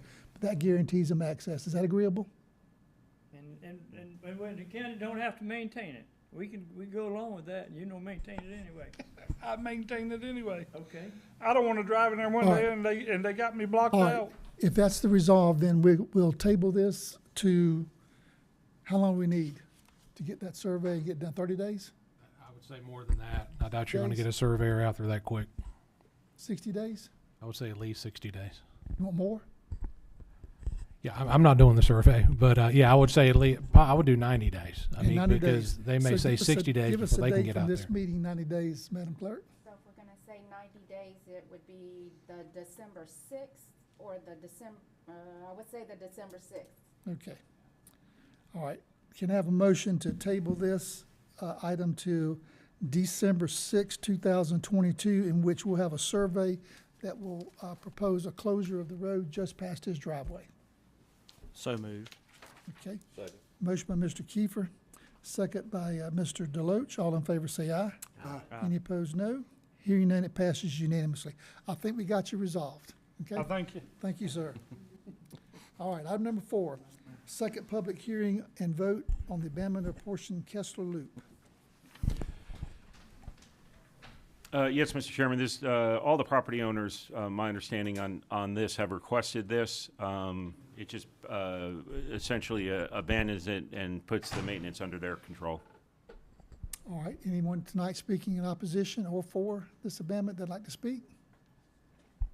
He's not here. I took care of that for him, and that's all he wanted to do. The other end's been closed for a couple of years, and then he got it closed all the way. So that's all he wanted. Okay, sounds good. So we'll close the public hearing, hearing no one else speaking on this item. Go to item number 5. Consideration to approve a resolution to adopt the fire fees for 2022. Mark, if I can, you can speak. I just want to bring this up. Ed, this is, I was not in attendance at the last meeting, but I did want to bring up, we did review the schedule of fees, and we do agree that there's got to be some work to it. But for now, simply because of timing, we're going to recommend no increases and to leave them as they were in the previous year. And then we'll approach the board as to alternatives to make them, a little bit more gradual than they are right now. Don't even Just leave them as they were last year. okay. Yeah. Sounds good. So if you make a motion to approve alternative one, it will be you're making a motion basically to keep the fees as they are. Yes, for sir, one that's more right. year. I do have a question on the one before it. It says second public hearing and a vote for the abandonment of Kessler Loop. Are we supposed to vote on that one? This was the second. Was it This a was the public hearing? second. It's a public hearing, but We didn't vote, did we didn't vote, nobody voted. Oh, did we not vote? We're I'm supposed to sorry. vote for that? It says, yeah, it says and vote. Okay. All right, well, let's finish this and we'll come back and vote on it. Thank you. I make a motion to approve alternative one. Second? Motion by Mr. Deloach, second by Mr. Burdette to approve alternative one. All in favor say aye. Aye. Any opposed, no. Hearing none, it passes unanimously. Thanks. I didn't see the part about the vote. I apologize on that. Thank you, Mark. So we'll go back and there's a resolution, and I see it here to abandon that. Do you have a motion to approve the resolution? Make a motion to approve the resolution. Second. Motion by Mr. Burdette, second by Mr. Floyd to approve the abandonment resolution. All in favor say aye. Aye. Any opposed, no. Hearing none, it passes unanimously, and this was resolution 2022-482, just for the record, since I got out of order. I'm sorry, 2022-422. Just made it more confusing. Item number 6, job descriptions. Consideration to approve 5 job descriptions for various departments, postponed from August 16th. Okay, staff is here tonight requesting authorization to publish job descriptions for new positions that have been authorized in the new budget. We do have 5 from different departments, the first being the Public Information Coordinator, which would fall under County Manager, which the board has spoken about for the past several months. An Irrigation Technician, that's gonna be for Parks and Landscape. We currently have someone working part-time, this is just a new title for him. Personal Property Auditor, this is gonna go under the Tax Assessor's Office. A Senior Mobile Custodian, which would help our Facilities Maintenance Department. Operating a mobile cleaning crew to go to the different buildings. That would allow our current staff to focus more on maintenance needs instead of cleaning different buildings. And then an Operations Manager for the prison. And that is a current staff member, this is just a title change to promote her. And we adjusted the PIO to remove spokesman? We did, yes, Okay. sir. That's in the folder, the changes that were asked of last time. And all of these were, I mean, these positions, they've already been approved technically Yes, in the budget, in the yes, sir. current budget, Mhm, yeah. yep. Okay. How many of these people got to have vehicles? I think only the, I think only the the mobile. mobile cleaning crew, The mobile yes. cleaning crew, because they'll be traveling with the crew all day. Anyone else, of these positions that needs a vehicle have to get out of pool. Yep. Okay. What's And the salaries of all these people? That's the reason before, we need to know something on it. We wanna know about the vehicles. What's the salary of all these people? Well, currently, the irrigation tech is already in there. Mark, do you have your laptop? If they were been approved in the budget, it should Yeah, be in the now. salaries have already been approved in the budget. Yes. As far as, we just didn't have the description, so Yeah. they could go out and hire them. We could go back and try to dig it up, but Well, no, that's fine. You didn't, I mean, we okayed the positions. I didn't know that we had to, We have to have the job description approved because we don't currently have these. So I need your approval so that I can advertise to fill the positions. under the title. But as far as vehicles, I mean, it looks like we may only have to have one additional vehicle that everybody else will be I can't imagine why an operations manager would need a vehicle to drive around or, No, the you know. prison's not getting any additional No, vehicles. she doesn't They're get getting any. some replacements, but they're not getting any additional vehicles. Yeah. The PI over at the sheriff's department, that vehicle's there, we could probably get it if we needed it. What'd you say? The PI, there was the sheriff's department, Yeah. we got that one, we could use it. Did it go to the Oh. pool or did it stay with them? We have a couple, we have, like, I'll tell you how we set up the pool. Well, he here. recently filled that position. Yeah. Oh, really? I didn't know Yeah, that. he did. It was the email on it. Yeah. So, on the vehicles, the way they work with the pool is that we have about 3 vehicles, 3 or 4 vehicles over here. And some of them if something goes in the shop, like one of them's a pickup truck, we can swap it out and they can just sign it out while they're waiting on it. And other, if they're going on long trips, and then the last need, we assign one directly over to the court building, where anyone in those 2 buildings can use that building, can sign out that vehicle from the clerk's office. So we're trying to move more towards these shared vehicles versus assigned, simply because it's obviously more cost effective and we get more miles on the vehicles. So I think we need to let Commissioner Floyd call over there to the sheriff's office and see about getting that vehicle back for us. Yeah. I didn't realize he filled that position, even though it was half hour. He just told me that last week. I think he said he hired someone from one of the local news stations. yeah. He did, yes, yeah. Mr. They need Bailey. the new yeah. operations manager at the jail. Yeah. All right, any further discussion or a motion for alternative one? I'm so glad to see some of this. I'll make a motion to approve alternative 1. Second. Motion by Mr. Deloach, second Mr. Floyd for alternative one. All in favor say aye. Any opposed, no. Hearing none, it passes unanimously. Thank you. Thank you. We got a new business. There's several items we've already had a public hearing on. So unless there's any questions, I'll try to move fairly rapidly on this. Item number one in new business is the millage approval, public hearing, and adoption of a 22-23 millage. And we just had the public hearing. Okay, so we just need a motion to approve the millage. I'll make a motion to approve the millage just being presented. Motion by Mr. Deloach, second by Mr. Loper. All in favor say aye. Any opposed, no. Hearing none, it passes unanimously. Next is consideration to approve resolution 22-040 to levy the 2022 taxes. Motion? I'll make a motion to levy the 2022 taxes. Motion by Mr. Deloach, second Mr. Loper. All in favor say aye. Any opposed? No. Hearing none, it passes unanimously. Item number 3, consideration to approve the county millage rate form for tax year 2022. Your motion is to approve the PT 35 as presented. So moved. Second. Motion by Mr. Kiefer, second by Mr. Deloach. All in favor say aye. Any opposed? No. Hearing none, it passes unanimously. Item number 4, consideration to approve the computation of the millage rollback form for the tax year 2021. Should that be 2022? Yes. Tax Yeah. year 2022. Your motion is to approve the PT 32.1. So move somebody? So moved. So moved by Mr. Deloach, second by Mr. Burdette. All in favor say aye. Aye. Any opposed, no. Hearing none, it passes unanimously.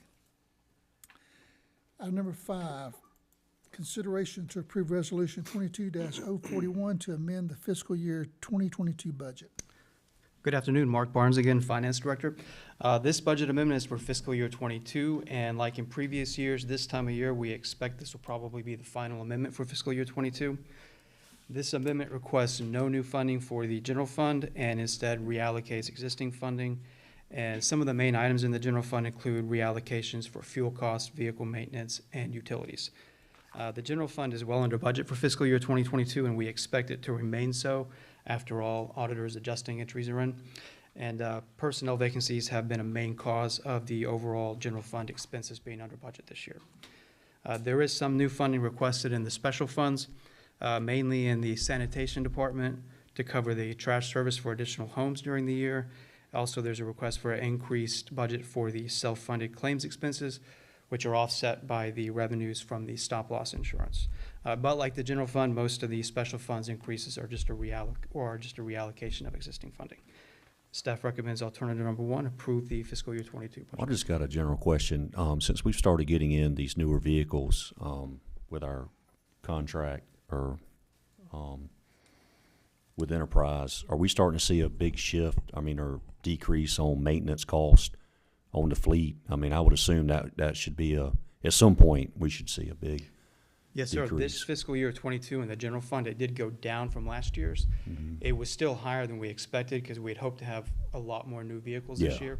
Mhm. But it is lower, yes, sir. Trending down, okay, I figured so. I'll make a motion for alternative 1 if no one has any questions. Second. Motion by Mr. Deloach, second by Mr. Burdette. All in favor say aye. Aye. Any opposed, no. Hearing none, it passes unanimously. Thank you. And I did mention to Tim a way to present that, Mark. No. Presenting your budget amendments in the future by department. So just get with Tim on that. We talked about it today Right. Yes, sir. versus line item. Okay. Item number 6, consideration to approve purchase of turnout gear for the fire and rescue.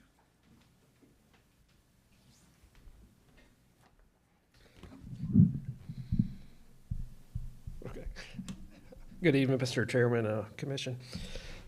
This is going to be our annual turnout gear, or a portion of our annual turnout gear purchase. We're looking for 25 sets through this order. What this will do is also help us catch up we're still awaiting last year's delivery. And instead of doing the whole purchase now, we wanted to wait and make sure, as our new recruit school graduates, we'll put them in gear then. So we're using older gear and rental gear right now. So When do you expect to get this in? we're hoping around December. In December? We've got an accelerated time schedule. This is a different company. It's still procured through Sourcewell, but this is a different company, and they have some accelerated delivery times. So when that comes in, will we reduce any leased that we just approved a while back, last meeting? Well, the stuff that we use in this recruit school will continue on through that, and then hopefully we won't have any after that. So Any rental gear. We need the leased and this purchase, what you're saying? Yes, sir. Okay. All right, any questions or discussions? Motion for alternative 1? Make a motion to approve alternative number 1. Second. Motion by Mr. Loper, second Mr. Deloach to approve alternative 1. All in favor say aye. Aye. Any opposed, no. Hearing none, it passes unanimously. Thank you. Item number 7, consideration to approve change order number 2 to upgrade the bathroom shower for the new fire station on Highway 119 in Guyton.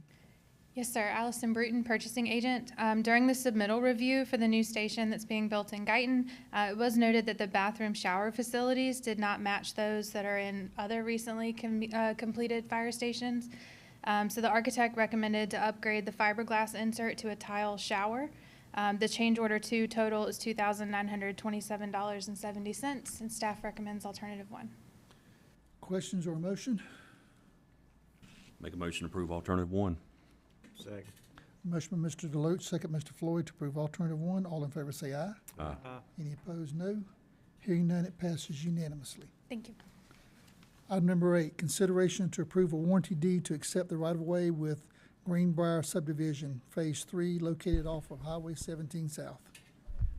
Yes, Mr. Chairman, if you recall, this was a little bit different of a situation where this was one of those neighborhoods that was developed and then stopped the development process because of the Great Recession, and then it started up again. And when they started up again to try and do the final plat, because the infrastructure was not up to our standards, they'd asked to approve the final plat with privately owned roads and infrastructure. And give them time, the buyer time to get it up to standards. They've since got it up to standards. They reviewed it by EOM, and we're willing to accept it. All improvements have been made. Yes. They are our standards, okay. Any questions or discussion? Motion for alternative 1. Make a motion to approve alternative 1. Second. Motion by Mr. Burdette, second Mr. Floyd to approve alternative 1. All in favor say aye. Aye. Any opposed, no. Hearing none, it passes unanimously. Consideration, item number 9, consideration to approve to amend a lease agreement with Crown Castle for a cell phone tower located at 247 Church Road.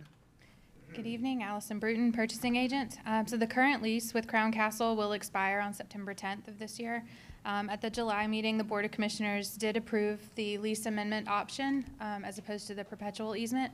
So this is that amendment, which is detailed out in the staff report as well. Staff recommends alternative 1. Any questions, discussion, or motion? Make a motion to approve all number 1. Second. Motion by Mr. Loper, second by Mr. Deloach to approve alternative number 1. All in favor say aye. Aye. Any opposed, no. Hearing none, it passes unanimously. Item number 10, consideration to approve resolution 22-042 for the purpose of surplus various items. Yes, sir. So this resolution contains various pieces of equipment from the Effingham County Sheriff's Office, the Board of Elections, and the boilers from the Effingham County Jail that are no longer working. Staff recommends alternative 1. Make a motion to approve alternative 1. Second. Motion by Mr. Deloach, second by Mr. Loper to approve alternative 1. I will add, I talked to Tim today about coming up with some way with staff about how do we control all this through company or whatever when it's surplus, to make sure it gets sold or scrapped, we get the money for it, or it just doesn't walk off. I'm not sure what kind of controls we've got. So that's something we need to look at for the future. Okay? Have a motion and a second. All in favor say aye. Aye. Any opposed, no. Hearing none, it passes unanimously. Item number 11, new business. Consideration to approve a settlement agreement with Savannah Construction and Preservation, LLC, and Fair American Insurance and Reinsurance Company, FAIRCO. Yes, sir. So back in March, Savannah Construction and Preservation did default. They were the contractor hired for the Hodgeville Fire Station. So Assistant County Manager Eric Larson's gone back and forth with them, and this is the settlement agreement. So they will have a payout amount, which is detailed in the staff report, as well as us withholding the retainage on that contract. Okay. Any questions or discussion? Do you have a motion for alternative 1? Make a motion to approve alternative 1. Second. Motion by Mr. Floyd, second by Mr. Deloach for alternative 1. All in favor say aye. Aye. Any opposed, no. Hearing none, it passes unanimously. Thank you. Sound like a good settlement they came up with. Item number 12, consideration to approve a petition requesting annexation as submitted by the city of Rincon for a property located at Highway 21 South, map number 447, parcel number 18 in the 5th District. Yes, Mr. Chairman, the details are within your packet, but this application was received from the city of Rincon for requesting annexation of this particular parcel. This property does lie within the city of Rincon's municipal boundary and has other contiguous properties. It's also within Rincon's water and sewer service area. Staff recommends approval. Okay. It is contiguous. That's always my only concern. I want to see a natural flow so we don't have in-city, out-of-city. Any other question or discussion? Do you have a motion to approve alternative 1? Make a motion to approve alternative 1. Second. Motion by Mr. Kiefer, second Mr. Burdette to approve alternative 1. All in favor say aye. Aye. Any opposed, no. Hearing none, it passes unanimously. I would recommend too, Tim, if you could reach out to the city of Rincon with what we talked about tonight on the corridor. And you might want to reach out to the mayor and say, we're going to give you a copy. We're looking at doing this from the city limits up. Yeah, I think they have a new manager, or at least he's up for a vote. So I'll reach out to him probably next week, give him some time to settle in. Okay. Do you need? He didn't step down for any particular reason. We need to check, make sure he's not ill or something. Mr. Deloach just left. I think I'll just check, make sure he's okay. I didn't even know he left. Okay, just make sure he's okay. All right, item number 12 is done. We got item number 13. Consideration to approve preparation of Greenway Action Plan grant proposal to the Safe Streets for All programs and committee, and commit 20% match with the in-kind support and funding. Yes, Mr. Chairman, this is a grant opportunity that came up. I believe it's through the coordinated through the MPO. It is a Safe Streets for All. It's generally a transportation alternative, pedestrian, bicycle, greenway opportunities. One of the requirements, if you want to use it for an actual construction, is that you have to have a greenway. You have to have an action plan drafted and approved by the board. We don't have one, so we can actually apply for the grant funds to create that plan.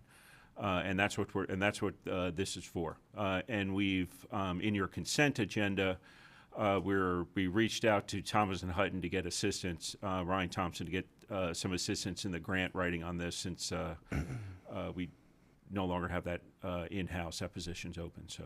Okay. Any questions, discussion, or motion for alternative one?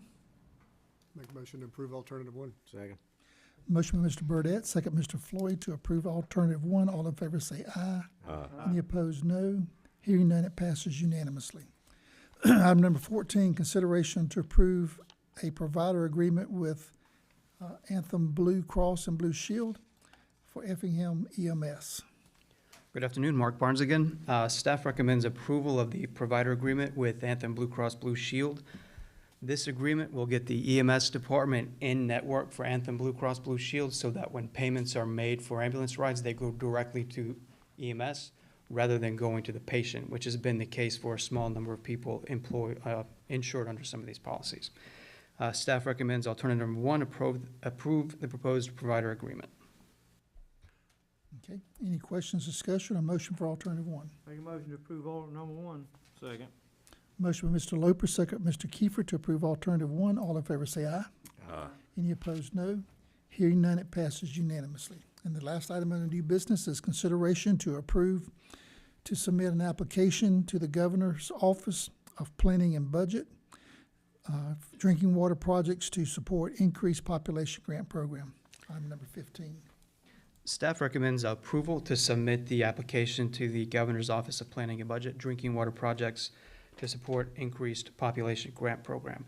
This grant just recently opened up in mid-August and is actually due later this week, and is for water infrastructure needs that are a result of direct, actual, real population growth. And county staff and engineering partners have been working pretty hard lately to put this together, and do plan to have it completed this week. And we're going to be requesting, this is going to be grouped in with existing water projects as well as the proposed new wastewater treatment plant. Staff recommends alternative number one, approve the application. Is this in connection with the governor's money that Yes. was committed to us? Yes. Okay. And so this is the application process for it. It has to, the wording of it does require it being tied into water. We can easily do that since we are currently finishing the design of the Loop B program, which is effectively tied to the wastewater treatment plant. So we're going to do both of them combined and submit it. We don't have any reason to suspect this is any kind of hiccup in our process of getting our ARPA funds eventually. I have been in communication with our previous consultant on this, as well as Representative Burns, just to make sure that this is we're doing it correctly. I'll once we have a draft ready within the next couple of days, we'll shoot it over them in advance of submitting it on Friday. All right, very good. Any questions, discussion, or motion for alternative one? Make a motion to approve alternative one. Second. Motion by Mr. Kiefer, second by Mr. Loper for alternative one. All in favor say aye. Aye. Any opposed, no. Hearing none, it passes unanimously. Thank you. Thank you very much. All right, we have our planning board hearing coming up in just a minute, so why don't we take a 10-minute recess? Does that sound okay? Or we want to keep on plugging? I got a quick announcement if you don't mind. That could be my report. And we were waiting on getting the okay, but I just went on Moody's website and saw that it was posted. Just today, we got notification that even though we don't have a debt coming out, Moody's does review our county's fiscal condition periodically. And they've announced today that they are doing an upgrade of our credit rating for the county from AA3 to AA2. which is, there's only 2 steps above that to get to AAA. And they said our strengths, credit strengths, were expanding tax base. We have very healthy liquidity and strong reserves, and very manageable fixed costs. It might have been a typo. They forgot to mention strong management, but I'll talk to them about that. But that was generally good news, and we will get the word out tomorrow. Very good. Going to double A? We were at AA3, now we're at AA2. There's only AA1 and AAA in front of us. And I think it's certainly AA1 is attainable with some of the things we've got working. Mm-hmm. Now, do you want to move forward, or would you need a break for a restroom or whatever? Let's move forward if everybody's okay. All right, because it is 5 o'clock. 6 o'clock. 1 minute before, so we're going to move to our planning board items, and we'll come back to our reports and see if we have a need for executive session later. So if you're here for the planning board items, we'll begin item number 1.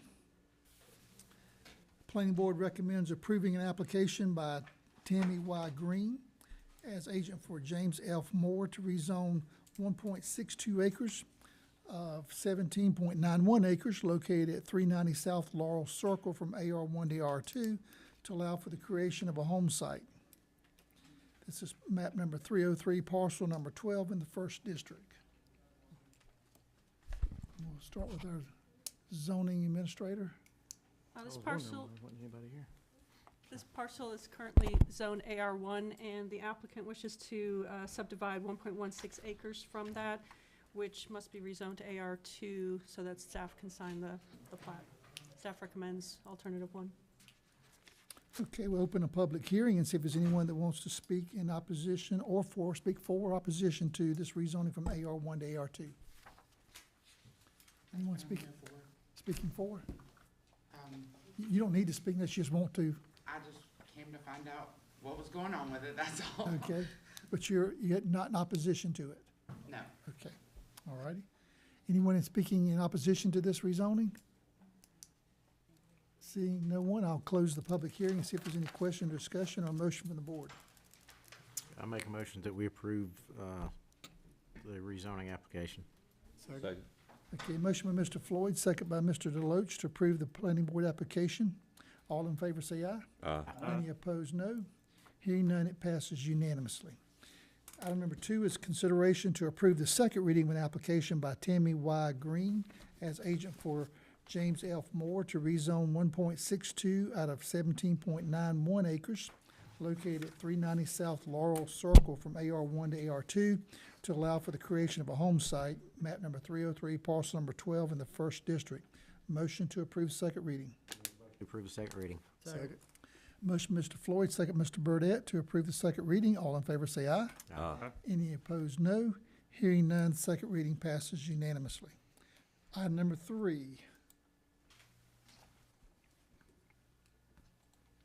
The planning board recommends approving an application by Melinda Moser to rezone 2 out of 30 acres located at 4208 Courthouse Road from AR1 to AR2 to allow for the creation of a home site. This is map number 324, parcel number 59 in the 1st district. And yours is done if you want to Thank you. exit. You don't have to stay. No, that was pretty quick. I would give it to our zoning administrator to introduce it to us. Yes, this is a 30-acre parcel on Courthouse Road. The applicant wishes to subdivide 2 acres. Let's see, we don't have a plat for that. We don't have a draft plat for that. But they wish to subdivide 2 acres from this, and that needs to be rezoned to AR2 to meet district requirements. Staff recommends alternative 1. I'll open a public hearing. Anyone speaking in favor or in opposition to this rezoning request? From AR1 to AR2. Anyone speaking in favor or would like to speak in opposition? Seeing no one, I'll close the public hearing and entertain a motion for alternative 1. Make a motion that we approve alternative 1 with rezoning. Second. Motion by Mr. Floyd, second by Mr. Burdette. All in favor say aye. Aye. Any opposed, no. Hearing none, it passes unanimously. Item number 4 is a consideration to approve the second reading of an application by Melinda Moser to rezone 2 out of 30 acres located at 4208 Courthouse Road from AR1 to AR2 to allow for the creation of a home site, map number 324, parcel number 59 in the first district. Motion to approve the second reading. Make a motion to approve the second reading. Second. Motion by Mr. Floyd, second by Mr. Burdette to approve the second reading. All in favor say aye. Aye. Any opposed, no. Hearing none, it passes unanimously. Item number 5, the planning board recommends approving an application by Israel Danielle Perez to rezone .97 acres located on Floyd Avenue from AR2 to AR1 to allow for a combination of parcels. This is map number 296, parcel 16 in the 3rd district. Turn it over to our zoning administrator. So the zoning map tells a story here. That small parcel on Floyd Avenue is zoned AR2, was subdivided and rezoned to AR2 appropriately, but now the owner wishes to recombine the parcels, but now he has to rezone that back to AR1, so it's compatible with the larger parcel before he recombines it. Staff recommends alternative 1. Anyone tonight like to speak in favor or opposition to this rezoning from AR2 to AR1? Seeing no one coming forward, I'll close the public hearing. Entertain a motion for alternative 1. I'll make a motion to approve alternative 1 with staff and planning board recommendations. Second.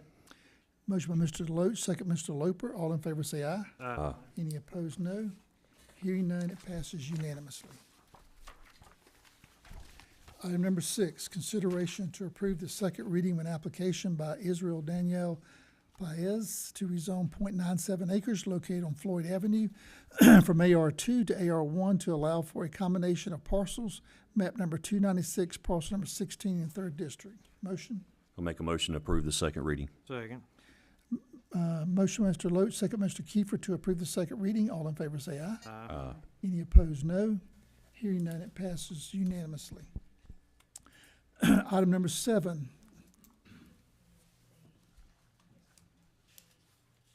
The planning board recommends approving an application by Colby and Carol Stone to rezone 1 out of 75.45 acres located at 2414 Corinth Church Road from AR1 to AR2 to allow for the separation of a home site, map number 336, parcel 16 in the 3rd district. So this is a minor subdivision. The parcel, the 75 acres is to be subdivided into a total of 3 parcels. And the rezoning affects this small little one here. This is where the home site is currently located. And the owners wish to subdivide that out for sale. And because it's less than 5 acres, it must be rezoned to AR2. Staff is recommending alternative 1. Okay. Open a public hearing. Anyone tonight speaking in favor or against AR1 to AR2 on this particular property? Seeing no one, I'll close the public hearing and entertain a motion for alternative 1. I'll make a motion to approve alternative 1 with staff and planning board recommendations. Second. Motion by Mr. Deloach, second by Mr. Loper. All in favor say aye. Aye. Any opposed, no. Hearing none, it passes unanimously. Item number 8, consideration to approve the second reading of an application by Colby and Carol Stone to rezone 1 out of 75.45 acres located at 2414 Corinth Church Road from AR1 to AR2 to allow for the separation of a home site, map number 336, parcel number 16 in 3rd district. Motion? Make a motion to approve the second reading. Second. Motion by Mr. Deloach, second by Mr. Loper to approve the second reading. All in favor say aye. Aye. Any opposed, no. Hearing no noes, it passes unanimously. Item number 9, the planning board recommends approving the application by Brooke Graham for a variance located at 310 Kiefer Hill Road to reduce the 150-foot of frontage required zone AR1 in the 3rd district. This is map 387, parcel number 10 and 11.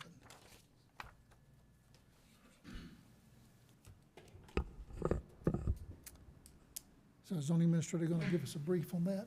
Yes, this, I'm going to go to the zoning layer first. This is all zoned AR1, so there are some parcels zoned differently nearby, but this is zoned AR1. It's currently, we're currently dealing with these two large parcels. The one on the left currently does have adequate frontage in AR1, and the one on the right is accessed by an easement, so everything currently is just fine. However, there are real estate transactions underway, and these two parcels are going to be combined and re-subdivided into a total of 3.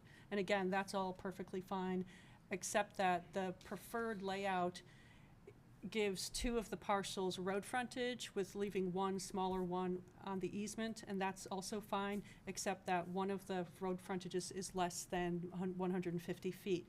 So the applicant had 2 options. They could ask for a variance, which is what they chose to do, or they could have chosen to rezone tract number 1, the parcel on the right, to AR2 to take advantage of that smaller road frontage requirement.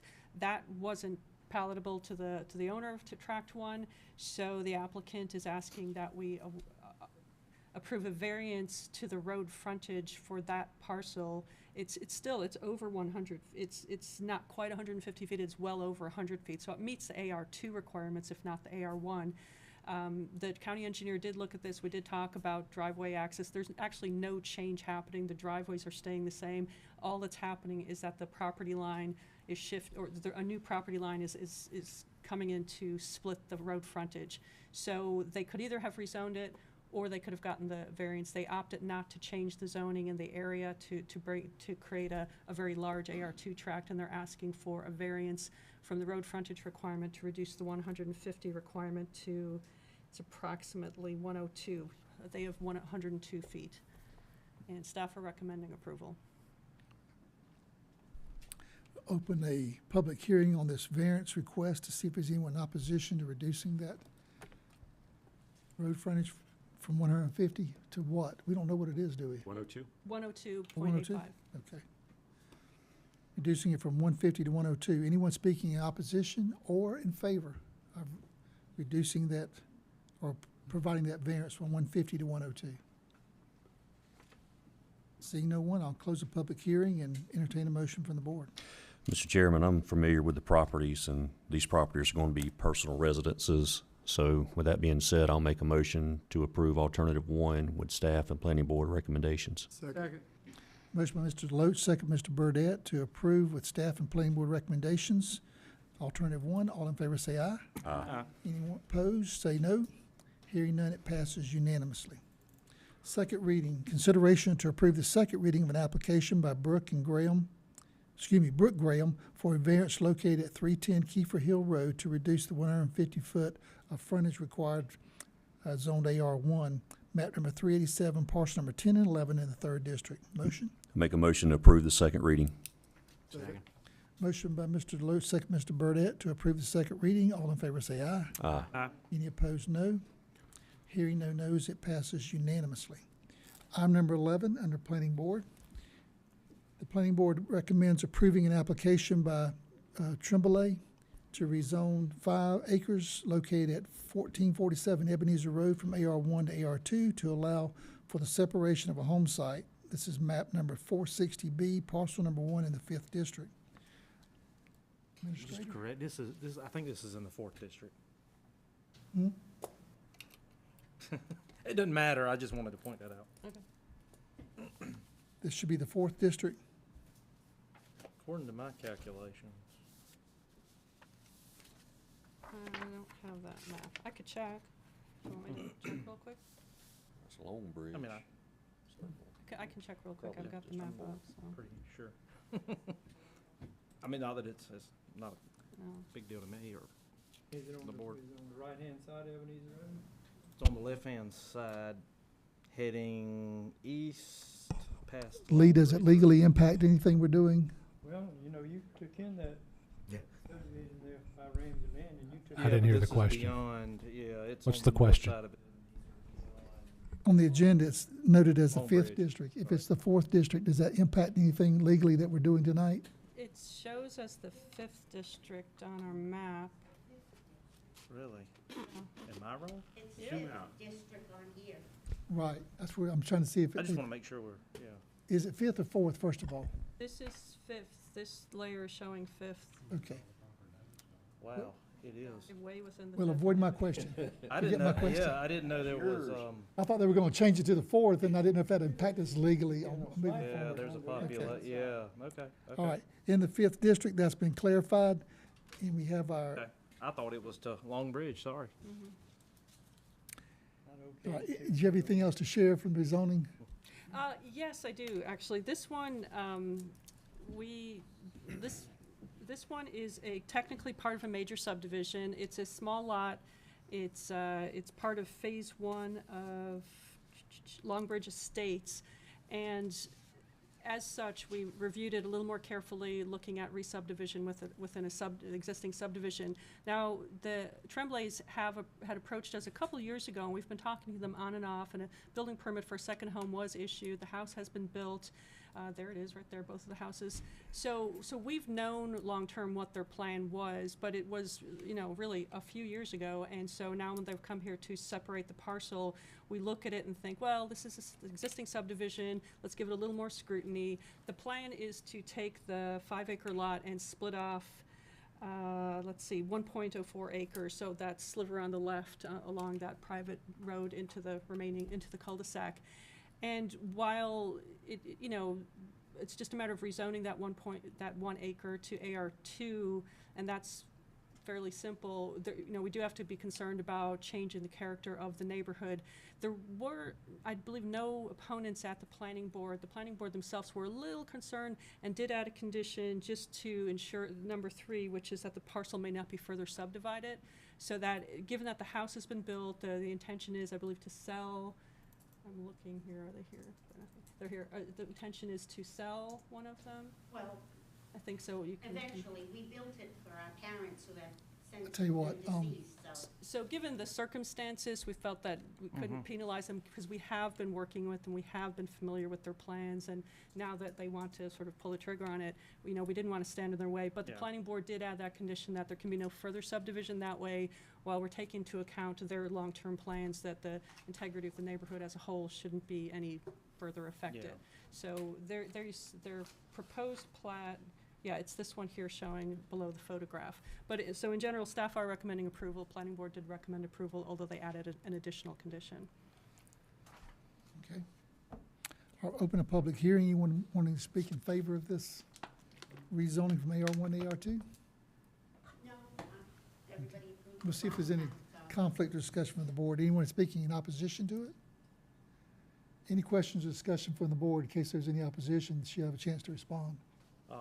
I don't. I mean, it's very similar to the previous, but the neighborhood really came together against that last one and thought it was gonna change the character, but apparently this is, not, so I personally don't see an issue, for those reasons. Yeah, we've done all the usual notifications. We've heard nothing. That's right. Are we good with the additional stipulation that was put? Are you comfortable with that? Okay. All right, with that, I'll make a motion to approve with planning board recommendations. All right, closing the public hearing, we have a motion for alternative 1 as it is, right, with planning board and staff recommendations? Actually, planning board, staff's different. No, Did staff also make the same recommendation? we had 2 conditions, the standard ones, and then planning board added an additional one to that the parcels may not be further subdivided. Yeah. No, we're fine with So that. planning board and staff recommendations? Correct. Okay. Yep. Motion by Mr. Kiefer. Do you have a second? Second. Second, Mr. Floyd. All in favor say aye. Aye. Any opposed, no. Hearing none, it passes unanimously. You got away without having to speak. Item number 12, consideration to approve the second reading of an application by Guy and Roberta Tremblay to rezone 5. Yep. This is second reading. Second reading. To rezone 5 acres located at 1447 Ebenezer Road from AR1 to AR2 to allow for the separation of a home site, map number 460B, parcel number 1 in the 5th district. Motion to approve the second reading. Motion to approve the second reading. Second. Motion by Mr. Kiefer, and I heard Mr. Loper down here with a second. All in favor say aye. Aye. Any opposed, no. Hearing none, it passes unanimously. Takes care of yours. Item number 13, the planning board recommends denying an application by Amber Edenfield for a conditional use located at 521 Adelante Lane to allow for a home daycare zone R1, map number 348A, parcel number 96 in the 4th district. This application came to us through code enforcement. There were complaints about an unlicensed daycare operating on this cul-de-sac and that highlighted parcel there. So code enforcement visited, and this did end up in court, and there's a court order that the business, that it can only proceed if a business license can be approved and if the county can approve a conditional use. So with that, we reviewed it against the factors that we have to consider for conditional use. And the first one is that whether it shall adversely affect economic values or physical appearance of the surrounding area. And again, while daycares, especially home daycares, really do provide a great service, that's only if they meet, you know, if they fit in with the neighborhood and everyone can work around it.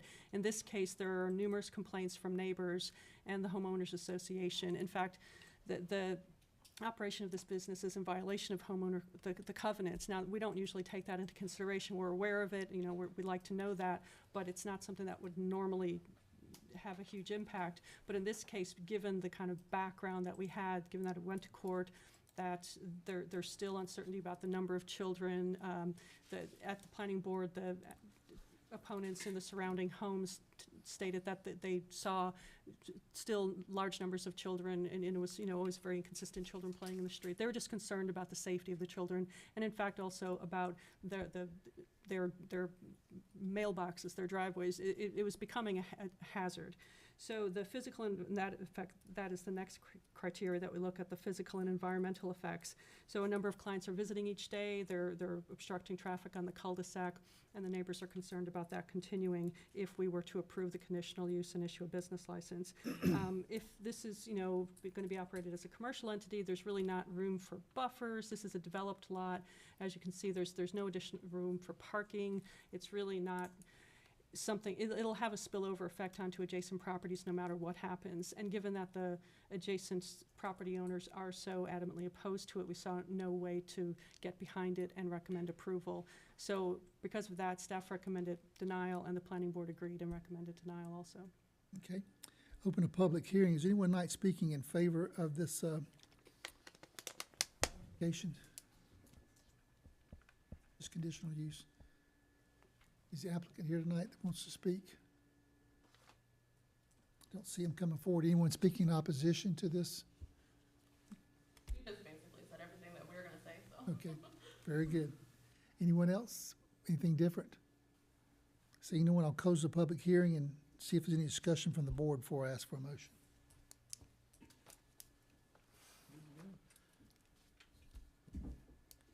Is there a motion? Make a motion to deny planning board and staff recommendations. Second. Motion by Mr. Loper, second Mr. Deloach, to deny this conditional use. All in favor say aye. Aye. Any opposed, no. Hearing none, the denial is unanimous. That foregoes a second reading. You don't need that one. So that item's taken care of. Item number 15 and 16 have been postponed to November 1st, 2022, if you're here for that. Anyone here tonight for item 15 and 16? Okay, that's been postponed. And with that, that concludes our public hearings tonight. So we will see if we can go back and do our staff reports and get our staff home early tonight. So we'll have reports from administrative staff first. Just that rating upgrade, I'm just going to leave it a high note. They need to update their comments on that, include management on there. Yeah, I'm working on it. That should lower our rates, right, in the future too, if we go for bonds and all that. That could get us A1 if they would just include. That's true, and that's what I'm working on, or AAA.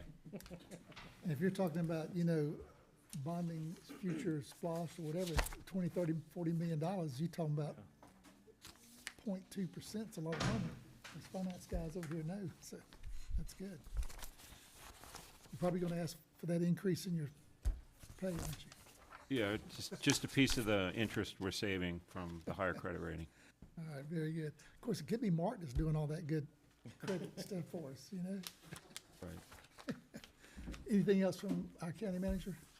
No, that's it. I appreciate the updates you give us on a regular basis. That really helps too. Thank you so much. that does. Anything from our clerk? Discussion of any. No, sir, just get ready to travel in a couple Okay. days. You have your, agenda with you. If you have any questions about Passing anything, all the way down. just give me a call. Both of those. That's the way down, so both of them. All right, anything from any other staff? On the agenda. My Keep discussion. passing everything down. Yeah, pass it down. It's my discussion topic. No other staff reports, then we'll go around from the commission. While Mr. Burdett's passing out information, we'll check Mr. Floyd. Already got one? I think we got it all. Mr. Floyd, you got anything for us tonight? Questions or? I did send Tim an email. The residents over at Lakeside Farms said their pond, or their lake is drying up. And I rode over there, it is very low, and they seem to think it's from development, as to where there's water everywhere in the county, but that lake is lower than I've ever seen it. I didn't know, and they asked for any I'd love input from to us. send some over there.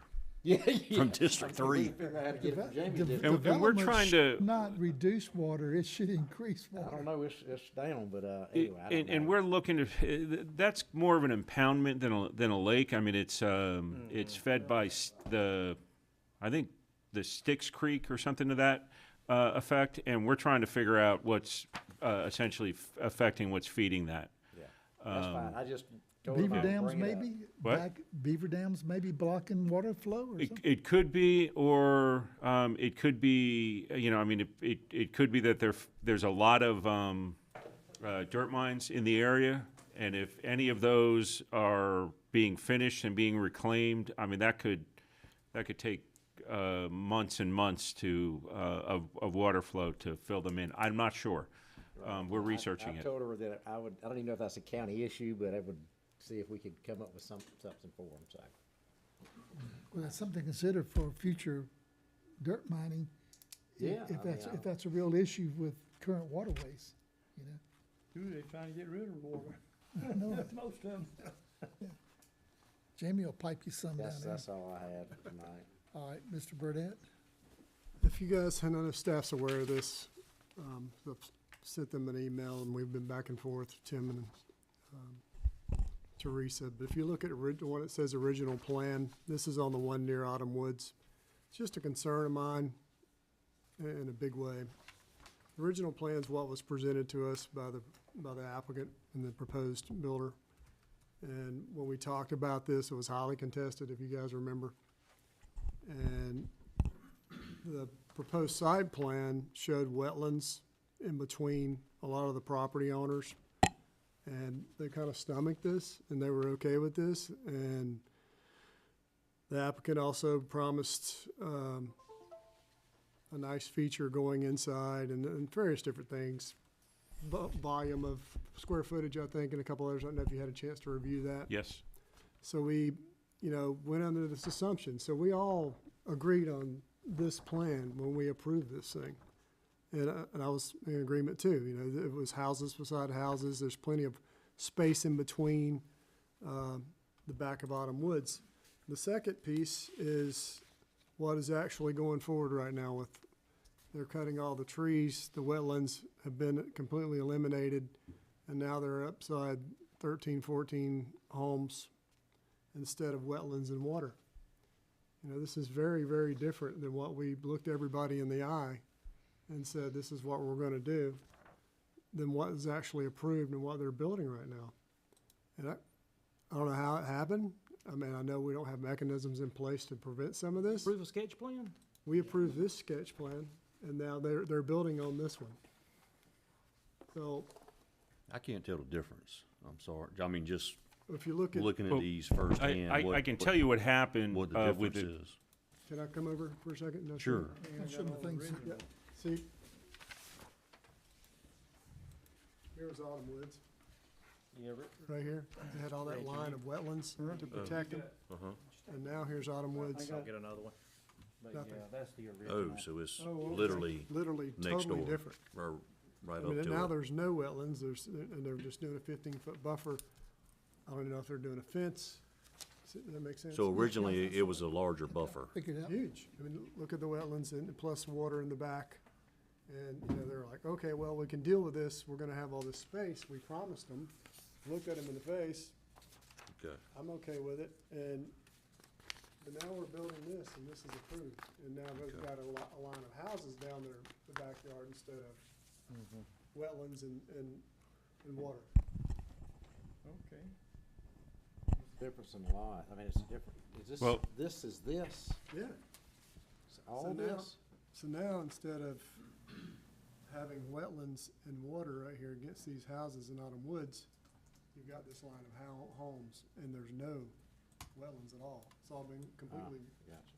delineated out, which, can't blame them for that, but, we approved the sketch plan. So, but they're building this now? Yes. Yeah, nothing How to does do with that, how the does that sketch happen if we approve this? That's what I don't understand, and I don't think, Tim, I you don't, know, I don't know ordinance-wise, I mean, this, I think what's something this. substantial enough to come back before, I don't. Yeah, know and that's the issue that we looked at, and so we looked at Yeah. where we were historically on this, and essentially when you're approving a sketch plan, you're approving to make sure that it meets the guidelines set forth in the zoning for it, and whatever conditions that they put forth in this. So we looked at a few. In the past, we've looked at a few things: density and open space, and in both of these cases, it's losing about 10% of the actual density. 10 lots are gone, and then it's actually, because of that, it's increasing open space in it. The problem is, and which is why we don't recommend at this point approving sketch plans prior to wetlands delineation, because they can so drastically change, yet still meet all the requirements of the zoning requirements, which is what this does, and so in this case, what they did was their preliminary maps, the kind of stuff we put on GIS for wetlands, was showing wetlands closer to Goshen Road, and not as many wetlands, going north. When they did the actual delineation, they determined that the area north had more wetlands than our maps had delineated, and then that area closer to Goshen was non-jurisdictional. So it was deemed not a wetland. And so they ended up losing a net amount of land, but it completely reconfigured the houses.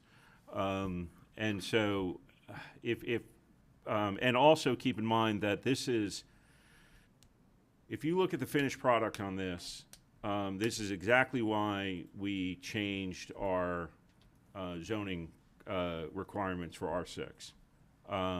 And which is probably why they insisted on approving the sketch plan at rezoning, which was 3 years ago, versus doing it after the fact, because they would have been subject to the new R6 requirements with regards to open space, parking, sidewalks, etc. You basically just carved up this piece of land to fit as many houses with as little usable open space as you can. But that's what they were approved on under the old ordinance in R6. Again, we looked at density, which went down, and we looked at open space, which went up. And does it comply with all conditions of the zoning? The only thing, and we sat through the video on this, because I thought I remember there being some mention of a fence on this. And the only mention that we had on it, well, they did put something in there about housing sizes, which I think they're going to meet. Was that square footage, or what was that? It was square footage. Square footage. But then they said that they only were going to put a fence in for the road area that abuts against a fence, not the actual houses. Right, but now that it's changed. Yeah, so. Didn't even make sense. So which is, but again, I mean, when we look at it, we're looking at compliance, and we are looking at, net effect, and I'm not blaming staff or anything. yeah, I know it was a tough situation for us. We are, but I'm saying we need to. I agree, I think it needs to be this something to catch stuff like this, this looks because if we something. stand in front of the public and approve something, and Yeah. then they turn around and say, Well, well, it still the- fits, we just do what we wanna do. And then this is exactly what they're doing. The problem, the idea with, sketch plan is to get a general approval before someone spends a bunch of money, getting the delineations, getting a lot of that information. So it's kind of the catch-22.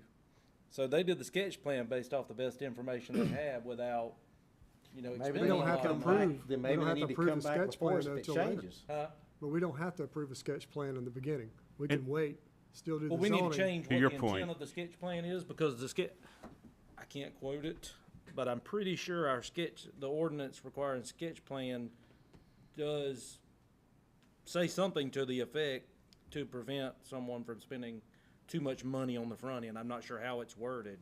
But one of the things that we've been. I mean, we need to look at that then. Yeah. One of the things we've been requiring now is a concept plan, and at rezoning. And that makes sense. Concept plan, this is what we're looking to do. Maybe that's what we need to do. Yeah. Might well, not that's- change, it might change some, that way we're not promising people X and they're getting Y.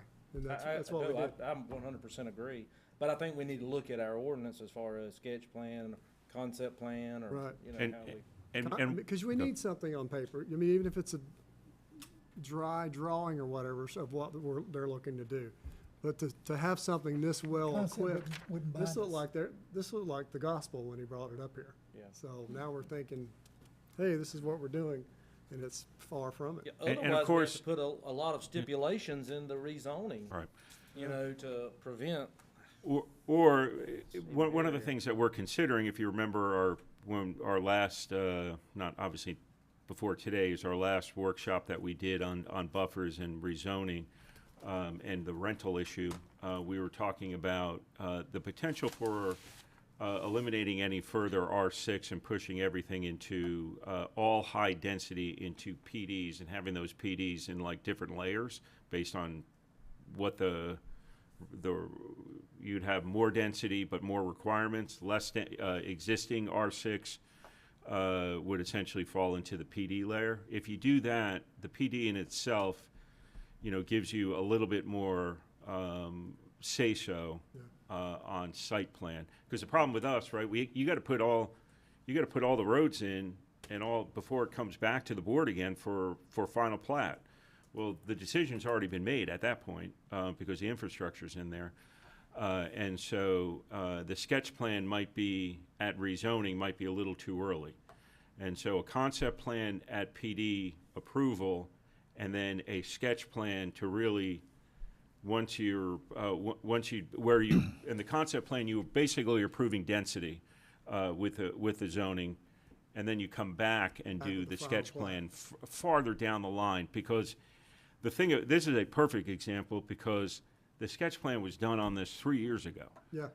Before it was brought back to us, and so I mean, it could be 10 years. Sketch plan really doesn't expire, and so it's probably one of those things that we need to take in consideration, and it's one of the topics we're going to talk about at the retreat on how we restructure our density zoning. Well, this all staff could do was go down the checklist of, Exactly. does That's it, what does I'm it saying. meet It's all the not- setbacks? Well, that's Does not it meet all the staff error. stipulations in the? That's a question I want to ask. And if it does. That's a question I want to make sure I understand, though.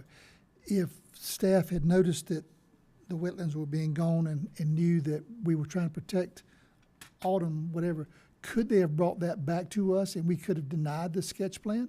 Or would we have been held to the new sketch plan because there's no reason for denial? And that's the other problem, is that, sketch plans you're viewing on compliance to zoning, and absent any sort of conditions in there, it's, and Lee can correct me on this, you have a lot more say in a rezoning than you do necessarily in a sketch plan. Sketch plan is really, for us, or how we've viewed it, is It's essentially compliance been, with zoning. does it comply with zoning? So that's why I think you're answering my question and clarifying. So you're saying even if this came before us, I don't like this, I'm with you, but we couldn't have denied it as a board without some Well, you could probable- always deny stuff. I know, but without some probable legal But you issue. would have a very hard legal argument for it. probably some legal issue to deny it unless we put those stipulations in the zoning. Yeah, and that's what another thing I was gonna say, we could make those conditions, that's the only thing we can make stick. Like if this was important to everybody, we could have said, okay, this is where the wetlands are gonna be, if not, we need a 150-foot buffer. The- You know, the just to only make sure thing- it stays, and that, then you got conditions on there, we're not looking back wondering what they Exactly. promised. The only thing that could have been done then was that actually to be written in as As a conditions condition. or stipulations. And that, I think that may help cover us when we're looking people in the eye and tell them what we're gonna Absolutely. do. We've got to relook at that. Now, this situation, we still got to look people in the eye and say, we messed up. We didn't- Already have. We didn't have the stuff. Several times. Is there any way we could go to the developer and say, listen, this is what you had showed us, this is what our constituents bought into, would you be willing to help us work with this community and put a fence and just see if they would offer to do Well, something? and in this case, for the areas that back up to those houses, I have no problem making that call. And I will say it is a larger national home builder who's going to continue to do work in Effingham County, and it may help sell the in assist in selling the houses. Giving the people who they're selling the houses to privacy as well as the people behind it. So I'll be happy to make that call. I think if the board's agreeable, the staff could do something to reach out to the developer and see if they could help us with this miscommunication on the sketch plan, what we constituents thought was gonna happen. Right. It would go a long ways with our understanding who they are as developers in the future as well, you know? And also keep in mind, the developer may not even know of the issue, because when they approached us, because this was rezoned under one entity, Right. sold as a rezoned piece of property to a second entity. That'd be a good solution, I think. At least And reach out so and see if we get can, any- we any can see if we support can from the- figure something out there. Yeah, I think that's good. Thanks for showing us I that. appreciate that, if you did that, Tim, thank you. See what they can do for us. That'd be great. And I do Anything have else? need for executive session when we're done. Do we have a need? You do? Mhm. Okay. Anything else? No, sir. Okay. Hey, I just want to ask, on the McClendon contract we just recently awarded on those other ash roads, have they give us a time, or, I know that may be an Eric question, but a time they may start, which I know right now weather is not working in anybody's favor, but Yeah. I don't know if they'd say, hey, we'll start in October, or, let me get you time and schedule, Okay. on that. I don't have it just because Eric's not here. I think we're having a meeting on Thursday. Okay. Okay. Okay. And I think that was part of the planning, was to figure out a schedule. So we might know by the workshop. Right. That'd be good. Yeah. Well, y'all are leaving Thursday, right? Yeah. If y'all meet Thursday, you might could bring the information to us if you got a schedule. 10-4. That's all I got. Okay. Mr. Loper? I don't have anything. Mr. Kiefer? I'm good. I'm good to go. I want to bring up one item for staff to work on. I met with Ken Lee, the mayor of Rincon, after a health board meeting the other day. He'd like to have a time, kind of like we gave Springfield, to meet with us, just that city, for them to share some things with us and us share our plans. Because I was sharing with him about the east-west corridor, the improvement of Goshen Road. He says, I don't know why, because I think I've told him about this before, but he said their council wasn't aware that we were improving Goshen Road, that was going to really be a help to their city as far as, traffic getting over there and driving them. But there's a lot of, he thought it'd be goodwill, and apparently they've got some interesting personalities on their council that would like to hear more from our commission, and it might help build some bridges. So if you guys could look, manager and the clerk, look at our calendars and propose some opportunities, maybe the next 60 days, if it's possible. We could have a little workshop together, send some dates out to us. Sure. We can meet prior to a meeting if you want to, or we could do a dinner meeting, because it may be a lot longer than that. Okay. And have them here. I don't have any problem with that. I think it'd be good, and then we'll check and see if Guyton wants to do it later on. And Okay. continue to hear from all of them. But it might be good to focus on one city at a time for a while. Okay? I'd like to see that'd be great. All right. Any other business for the good of the order? I understand we have a need for executive session, so Mr. Roger, you want to make that motion? Make a motion to go in executive session to discuss personal property and Pending litigation. pending litigation. Second. Motion by Mr. Burdette, second by Mr. Kiefer to go in executive session. All in favor say aye. Aye. Any opposed, no. Hearing no one, we are in executive session. And if our staff wants to dismiss, you can dismiss. I don't know if Yes, there's anything everyone. around.